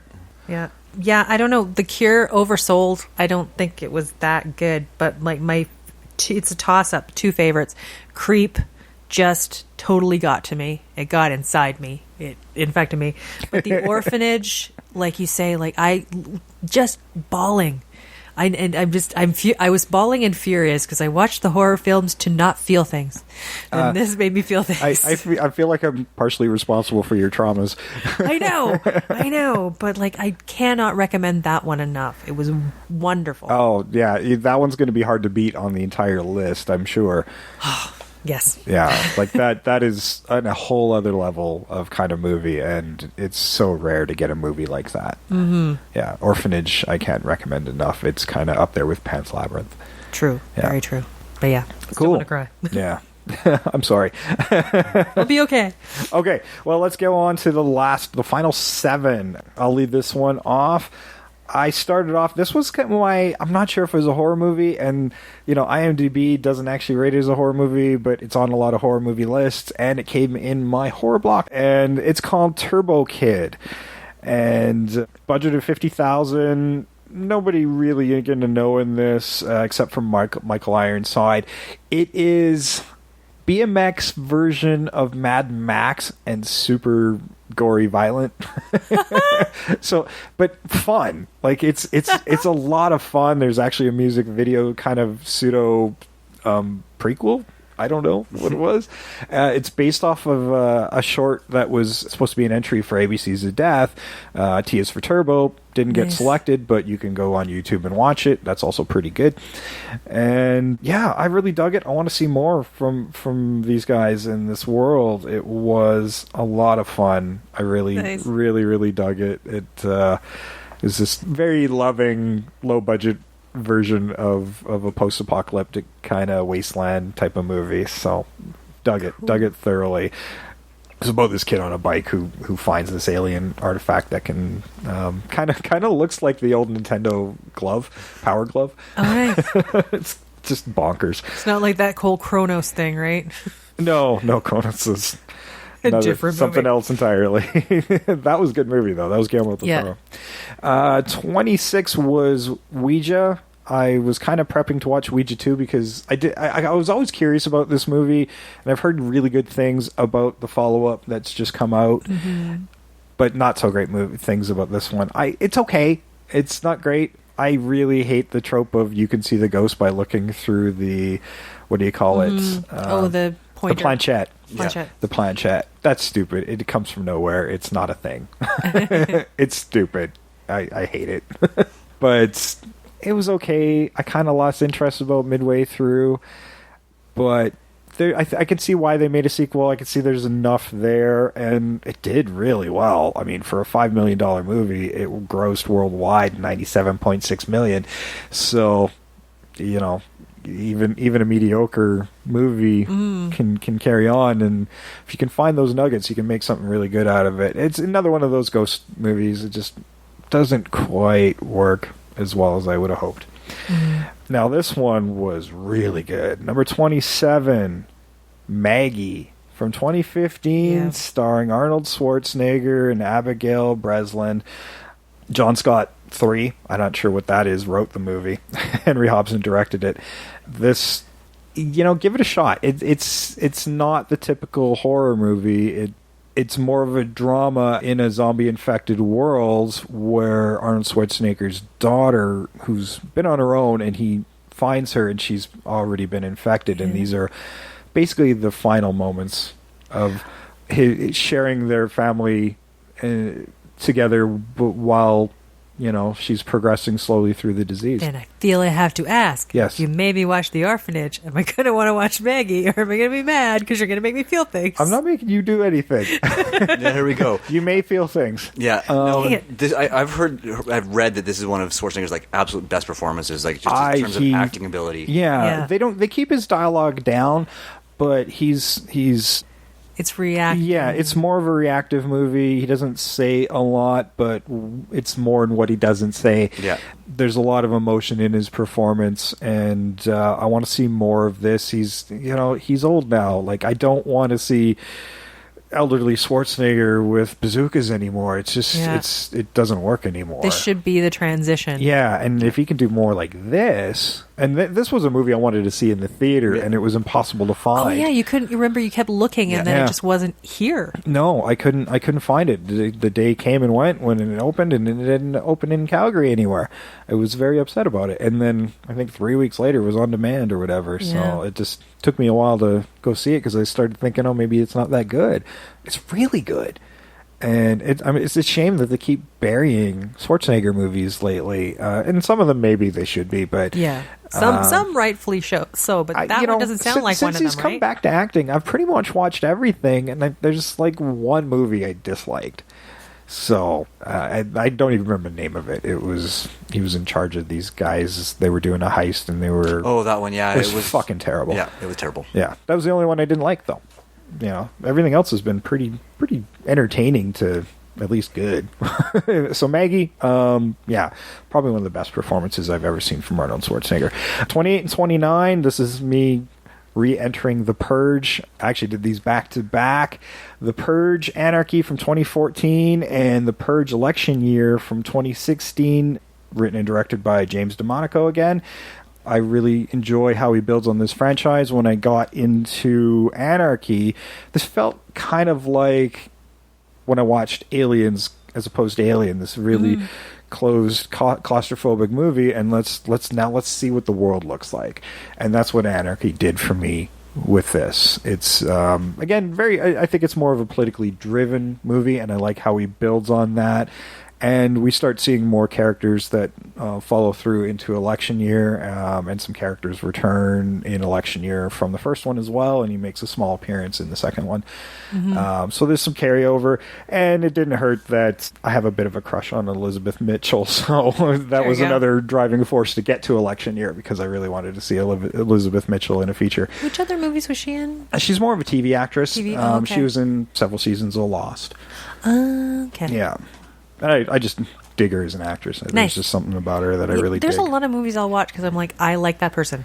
I will watch it. Yeah, and she was a senator, I do believe, running for the presidency, and some of the competition made a new rule that politicians are now on the list as well. They were kind of, you can't touch them during the purge. See, now that's what drives me nuts. Yeah. If you're saying all crime is legal, why are they... So they never said that in the first one, did they? No, well, they don't, because they never got there, but they do mention it to basically make that fine point of that 99% to the 1%. It's the people in power trying to control society. And exactly. They want to stay in power, and here's this actually good person who wants to come in and end the purge. Yeah. And take some of these guys out of power. So they want to wipe her off the planet on the one day they can do it. Yeah. But she's running for the presidency. She's technically not to be touched, so they had to put a new law in place. Yeah. See, this is why I think about the purge. Like, you want to kill your neighbors? No, there are much better people to take out. Yeah. I am always confused. The purge just boggles my mind. I don't know. I've only seen the first one, and I really enjoyed it. I did, but I'm like, I just get so upset. I'm like going, just, expand your minds, people. When it comes to crime, there's so much more out there. Yeah. But then it wouldn't be a horror movie, it'd be something else. I know. Right. And I'm not even sure if the more I got into it, the less I kept thinking of it as a horror movie. A lot of fun, and they got to get a little more, there's violent things happening around them, but it's a little less about that at that point. So really, more of an action kind of thriller. Yeah, really dug it. Number 30, the third of my trilogy of deaf mutes. Oh, I think I know this one, right? What do you think it might be? Hush? Hush. That is absolutely right. Hush from 2016 this year, written and directed by Mike Flanagan, starring and co-written and starring his now wife, Kate Siegel, maybe. Budgeted $1 million. Actually quite surprisingly good. Mm-hmm. It actually had me on the edge of my seat for basically a home invasion kind of thing. This guy's tormenting his victim and just trying to survive and using her wits to kind of stay calm and stay ahead of him. Really, I was really caught up in this one and was really entertained by it. So looking to see more from them. And Kate Siegel, I think this was her first lead. Nice. In a feature film, and probably not her last. I was really impressed with her.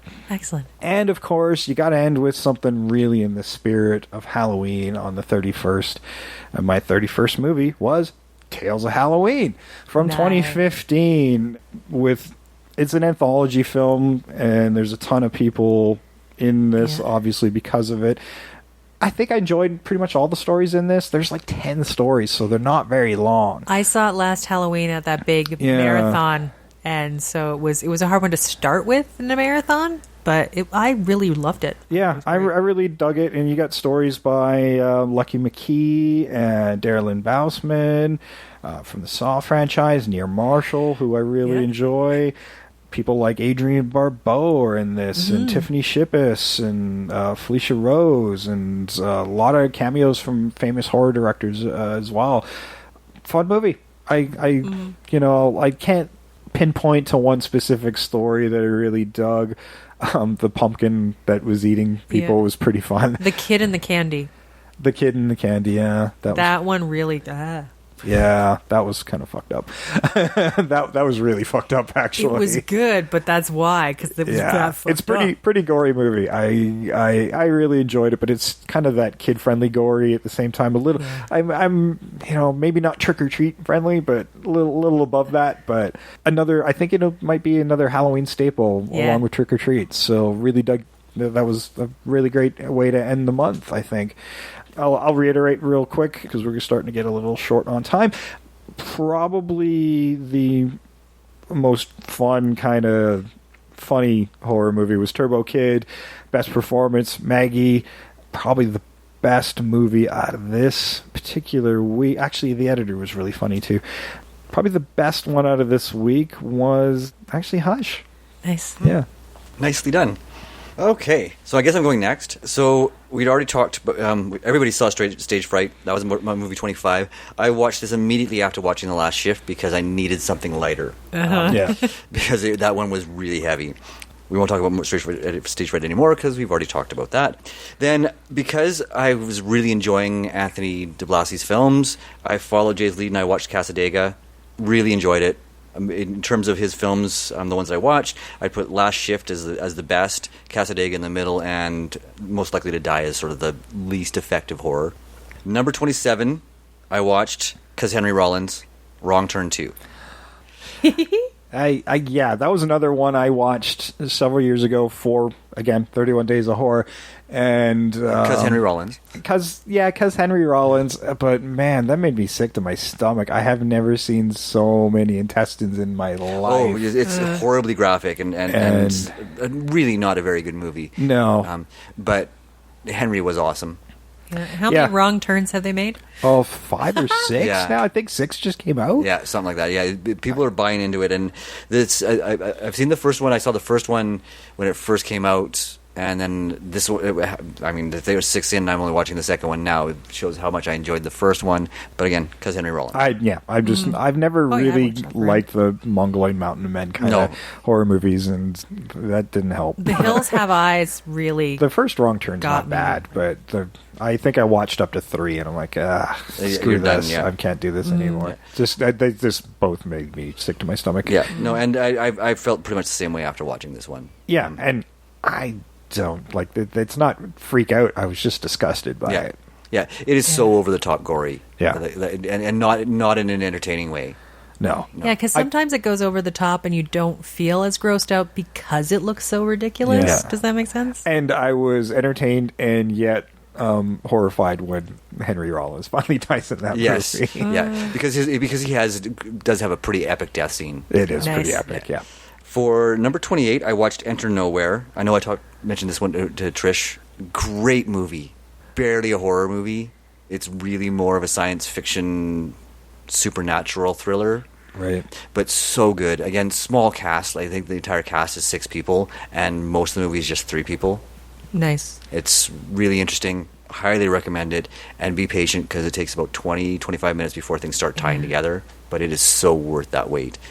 More thinking horror. I really enjoyed the thinking stuff.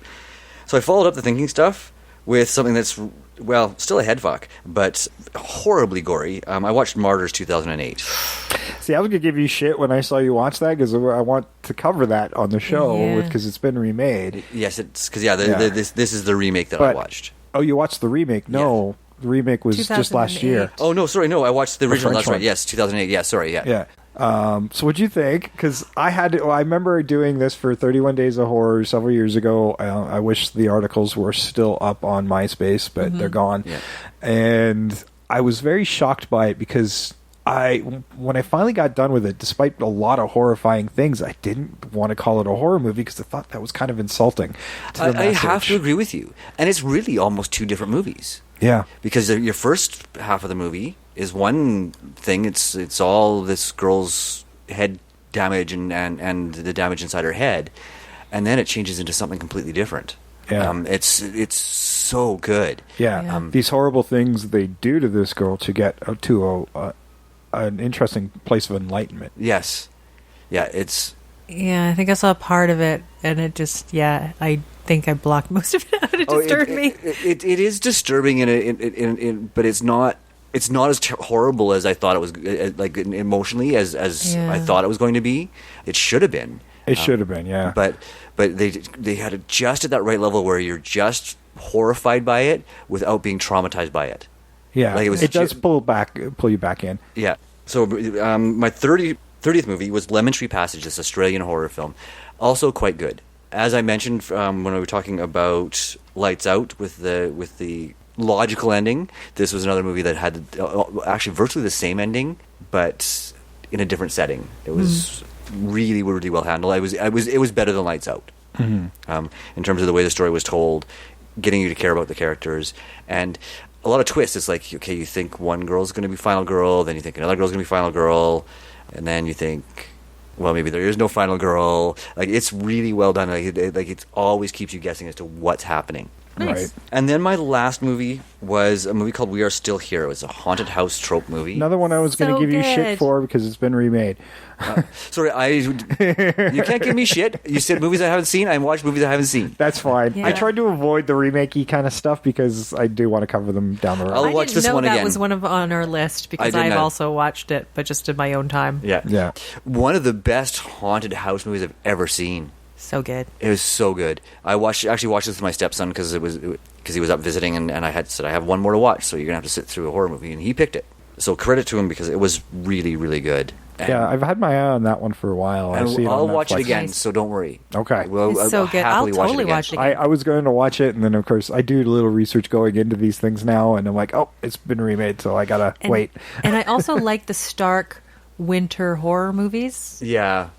which are really good. Those are really Yeah. enjoyable. But yeah, the backstory on that on We Are Still Here is just so Really good. So and a really good. satisfying ending. yes, very satisfying ending. Like just a great movie all the way around. So satisfying. Very cool. Yeah, I will say that for that week, I mean, worst movie is obviously going to be Wrong Turn 2, because it was a terrible movie, and I knew it going in, it was going to be terrible, so I Yeah. wasn't disappointed. Actually, I didn't say the worst one for mine, but Ouija for sure. Yeah, funniest movie, obviously going to be Stage Fright, no question. Best movie, I mean, holy shit. The got a lot last of good four ones. movies I watched were all so good. Like, I would have trouble picking between them. I would probably go with We Are Still Here, because it was the most horror-like of the ones I watched. Because, yeah, Enter Nowhere was more verging on the science fiction-y. If it wasn't for the supernatural element, I wouldn't even consider it a horror. Martyrs, like you said, it almost transcends horror. Yeah.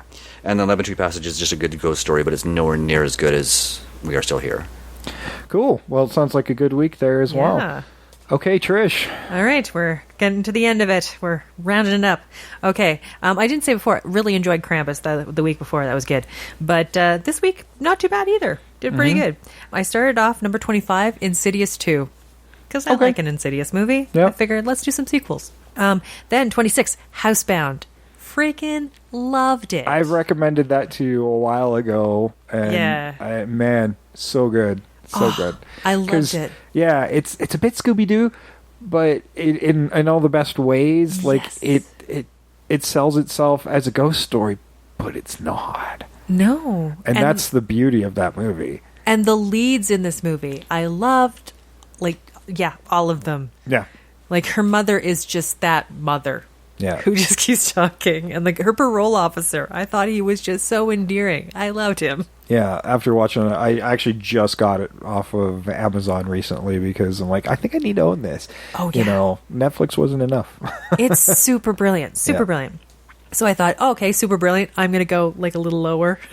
I figured if you've gone really good, just get a bad one in there. So I went on to YouTube and found one of those low budget YouTubes people just put on YouTube because they haven't got distribution. That's amazing. There's lots of ones on just YouTube, right? Yeah. I because of Ouija, you were talking about Ouija. I watched the Ouija Experiment, Ah, yes.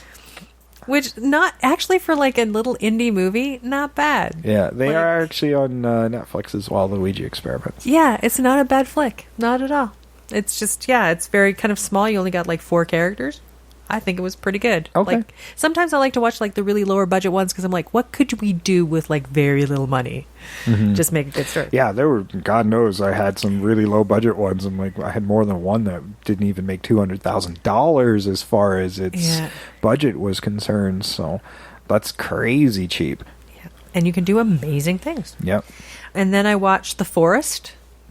Yeah, Oh. I know somebody else who watched The Forest recently, and I'm very fascinated by the story of it. The I'm movie, fascinated by The Forest itself. yeah, Yes, because but it's the based movie on this wasn't good. Japanese forest where a lot of people commit suicide, and so it's got a lot of freaky spirit things attached to it and lore with the Japanese Yeah. people. But it's not a Japanese movie. No. And I could see where a good movie about this forest is. It's in there somewhere. This is not it. No, and Yeah. I mean, I love the conceit of Natalie Dormer playing twin sisters. And she does it actually quite well. I does it can quite see well. them as two distinct human beings. Oh, absolutely, yeah. No fault of any of the performance from the lead actors in that. It was the story just was not good. There's a lot of weakness in what they should have probably approached it as. Yeah. But yeah, like the forest itself, I always found fascinating. So I thought, well, why not watch it? Mm-hmm. And then after that, I decided, well, I'm on like a dumb movie roll. Let's keep going. And I watched Cockneys versus Zombies. I love that movie. So damn, I love the thought of old people squaring up with slow shuffling zombies. How did I not think of this before? Yeah. This is brilliant. Yeah, that was an amazing movie. So much fun. So enjoyable. And then after that, on number 30, I watched Magic 1978 with Anthony Hopkins, where he's a ventriloquist. But I saw this when I was a kid. I it's don't more remember it very well. psychological, Yeah. but like he's like totally, he's mental. Oh, were you trying to recapture Dead Silence on this one? Maybe a little bit. Yeah. But I also was I've always wanted to watch it. It always had like kind of good ratings. Plus, I want to see Anthony Hopkins play a character named Corky. So, the whole movie, I couldn't get past that one thing. I'm like, that's wrong. You should never play a character Corky. Other than that, pretty good movie. Yeah, no, I remember seeing it probably during Halloween, like in probably the mid '80s when it was on like ABC or something like that. Yeah. Because I do remember seeing this, but I don't remember the movie hardly Yeah, at it's all. not bloody. It's like Corky. He can't. This dummy's part of him now. Like he's not really. It's more mental than anything else. And Margaret looking great in this movie, FYI. And then the last one I watched was Lights Out, 2014. Oh, Which- well, given how I reacted to it, what did you think? I didn't mind it. What I needed, I think, what would have really kind of helped save this movie is I kind of get what they were trying to do with the character of Diana, but I don't know if it was more closure with her or more of an explanation about her. Because it didn't seem to be. I think they were trying to invent a story, but they glossed over a lot of it. That didn't make it worthwhile. But I loved Maria Bello in it. I really did. I loved her, and the guy who played the girl's boyfriend. I thought he was pretty enjoyable, as well as the kid. But I think they could have, if they'd gone a different way with it, of this thing that comes out and only appears in the dark. It probably would have been a better movie. Yeah, I liked the cast. I really did. But yeah, it Didn't tie together quite right. No, and The you can see it a ending made mile away. sense. Yeah, the ending makes sense, but what it could have been more often than that is like not so much that Diana was like attached to her, but like some force that randomly just decided to attach itself to somebody. I don't know. I find that scarier than some invented backstory of a girl who was like allergic to light and just exploded. Yeah, that sounds silly when you say it like that. Yeah. That's what they showed. I don't know how else to put it. And it is. It's silly. It's stupid. But if it's a ghost, for some reason, that narrative makes more sense. Yes. Or a demon. But that's just me. But yeah, no. Okay. Well, what was your favorite one from the entire month? I didn't do my last week's month. My favorite one from this week, Housebound, without a doubt. Okay. And the weakest one, I would say The Forest. Fair enough. Funny? Funny, Cockneys versus Zombies. There you go. Absolutely. Because you and I seem to have a lot of horror comedies on our list. Sam didn't have as many of those. No, I had 3 or 4. Yeah, I think I had about one a week. Yeah. Yeah. About one a week. last week was so good. Yeah, my last week was it was just intense that last week. Overall, I think I had a really strong month. Having done this many times now, this was probably one of the stronger lists I've gone through. Yeah. I don't know if I did it last year or not. I think I did, but I didn't tweet it or anything. I just did it. Yeah. Well, I tried curating the whole month, but I did find myself deviating from it. I say, sometimes just follow your heart. I did. Where do you want to go? When I started going through the list, I'm like, I think I watched 5 out of the movies I actually had picked when I was trying to curate. So I find just flying by the seat of my pants. What do I feel like today? Yeah. Yeah, let's watch a movie about talking mold, because that sounds like a thing. Yeah. Or I need something witchy or ghosty or zombie. And that, I mean, considering I wasn't even sure that I'd be able to do this, I didn't curate at all. I just sort of went through the list and went, what looks interesting? And then I checked the IMDb ratings. If it was less than a 4, I wouldn't watch it. Yeah. Oh, That's yeah. my good rule of thumb. Well, and it yeah. paid off, right? Yeah, I generally would do the research, but like when I got my horror pack, like for this month, I pulled out Late Night Double Feature, and I'm like, let's just pop this in because I like the cover.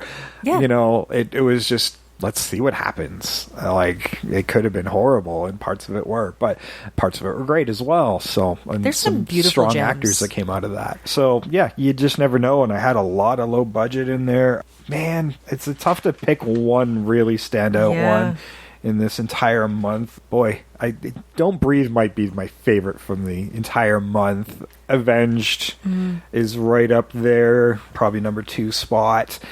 Motivational Growth was just so fun. so fun, and the performances in Maggie were incredible. But strong month overall. I don't really even like trying to rank it, but Don't Breathe was just bonkers. Yeah. See, that one I'm stuck looking with me. back at my list here, and I'm going, which ones am I most likely to watch again? Yeah. So, I mean, if I'm looking at it here, I'd go like 3 or 4 that I'd watch again. I'd watch Circle again. I'd watch They Look Like People again. I'd watch The Last Shift again for sure. And We Are Still Here, I would watch again. And that's about it. So probably those 4 were probably my real standouts. Yeah, I mean, you think about it in those terms, and maybe that's why I picked Don't Breathe, because I'd watch the shit out of that movie. Yeah. It's going to be a kind of a repeat cycle kind of movie, because it's just crazy. But see, for me, it's a different sort of category for it. Like, I wouldn't watch Creep again because it was that good, and I need to feel okay. And see, I didn't get any movies that got under my skin like that, so...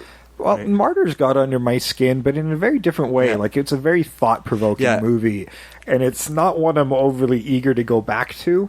Oh, guess what? You're going to have to. Yeah, we have to cover it for the show at some point, but it's because it is a disturbing film, but man, there's something about it that really transcends the genre. So it's something we want to talk about in depth at some point. Mm-hmm. Yeah, and we should, because it's really a great film. Yeah. And I'm interested to see the remake. Yeah, I am too, because I kind of expect the American cinema to really fuck it up. But somebody who's told me he watched the remake and had nothing but glowing things to say about it, and he had seen the original, and he says it stands up. It did terribly in the theaters, but that's pretty good. That's a hard sell concept, that movie. Yeah. Like, because the thing is, it's sort of, as a foreign movie, I can see it working. But trying to remake it for an American sensibility, I can see it falling down. Yeah. Because they'll try and put something in that completely is counter to the idea of the original. That's my big worry about that one. Mm-hmm. Yeah. So what's your list? Well, there's a few standouts. Like I say, like Creep is a standout because I never want to see it again. Yeah. The Orphanage, I'll see it again if I want to cry. And Housebound, I will watch it again and again and again, because it's strong, it's funny where it needs to be, it's scary where it needs to be. The lead actress, I didn't know what I thought of her, but like, she's so watchable, so completely watchable. And Krampus is just going to be like a Christmas movie I'm going to watch all the time. So, would you do this again? I would certainly be willing to try it again. I had so much fun doing this. Gets a bit exhausting about midway through, but you usually got to fit some of those fun ones in there to kind of counterbalance the really heavy ones. Thank goodness there is horror comedy out there. Yeah. If there wasn't, and we were lucky enough to find good ones. Yeah. And I had more horror comedies, I think, in this list than I ever have previously, and just showed me how many are actually out there that are actually really good, and people actively trying to make more of them. So I'm glad they're out there, because I really enjoy horror comedies, but I'm also really good about loving a movie that's gory and has a really good kill. Unfortunately, there aren't very many of those out there anymore. It's sad. But when I watched Avenged, I was howling like that was awesome. Yeah. And there's such a variety too. That's the thing. Like, when you're following your heart, you can curate your list. Sometimes you're like, I want to lay back and watch teenagers get cut together by power tools. I want to watch that. Or I might be like, I kind of want a creepy ghost to come and do stuff. Yeah, or I just want so something broad. in that family-friendly Gremlins kind of thing. And it's all out there. Horror and, is so beautifully broad. Yeah. Yeah, so I think we'll do this again. And it's not too late to start making suggestions to us of things to watch for next October. You can do that by tweeting us at Invasion Remake or Facebooking us, Invasion the Remake, of course, over on Facebook, or emailing us entire litany of lists and movies if you want. invasiontheremake@gmail.com. If you dig this, hell, send us your lists as well. I really want to know what other people watch at Halloween. You may not be doing like the 31 Days of Horror Challenge, but hopefully by next year we'll have more people on board. Yeah. And I'll read off some of those lists on next year's podcast. Or based on what we watched, what you think we might want to see. Yeah, and especially if you guys watched anything off our list, tweet us about it. We want to know what you thought about some of the movies we watched. I mean, we couldn't get into big descriptions about these movies. 93 movies to talk about in one episode is crazy. Yeah. And I'm glad we did this because it was a lot of fun. It was a lot of fun. Yes. Yeah. All right. You can find the show on iTunes, Stitcher, Google Play Music, TuneIn Radio, Blueberry, Audio Boom, Libsyn. Tell your friends, tell 5, 10, 15, 20, 20,000. Tweet it out to the world and let everybody know how awesome Invasion the Remake is. If you see us make a post over on Facebook and Twitter, don't just put a little heart on it and like it. Share it out. Repost it. Retweet it. It helps us out. And of course, if you are listening to us on iTunes or whatever your favorite podcast app is, give us a 5-star rating. Give us a review. It really helps us out and helps other people find the show as well. Be cool that way. Yes. Be cool. We Be know cool. you're cool. Get more We know you're earballs cool. on this. If you're Get more listening to us, earballs. we know you're cool. That's right. Yes. Only- Or we've watched a lot of horror movies. This could have affected us. We may have to find you. I don't know. Yes, it could have affected us because we just did The Mummy. We did Haunted Honeymoon. That'll be next week's episode.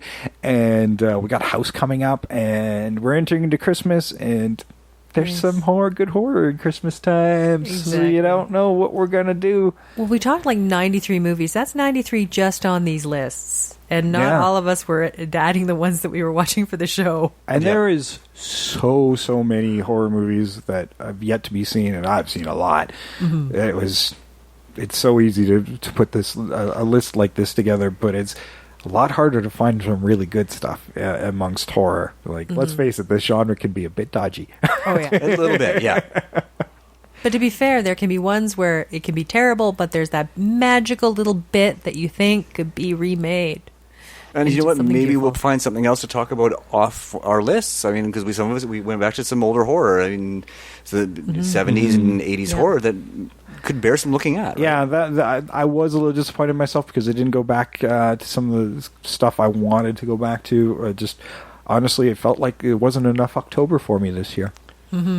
Because I still want to watch The Burning. That is another 80s slasher movie that has been on my Nice. list for a while, and I still haven't watched it. So Well, maybe the fun next part year. was that I think maybe it was so enjoyable this year because watching the election was more terrifying than anything we could have found Yes, as a well, horror movie. We wish you luck. This episode will be going up, I think, on election night. So best of luck. You know, it's kind of weird seeing parts of Idiocracy coming true, but Hopefully not covered also by parts of The Purge. well, depends on which one of them gets in there. That could still happen. Yeah. Either one of them probably not going to happen. I don't know. Yeah, who knows? Yeah. People will be unhappy either way from what I understand. Yeah. Best of luck. You guys might be in for a rough 4 years. We love you up here. good luck and We're be pulling good. for you. Be good to your neighbors because it doesn't sound like your government's going to be having your back Just anytime love soon. each other. Yeah. All right. Well, that's it. That's the end of the purge. I mean the the entire 31 Days of Horror, 93 movies, a little over 2 hours, 3 people. Oh my God, that was a shit ton of horror. I've been Jason. I've been Sam. I've been Trish. We're out of here.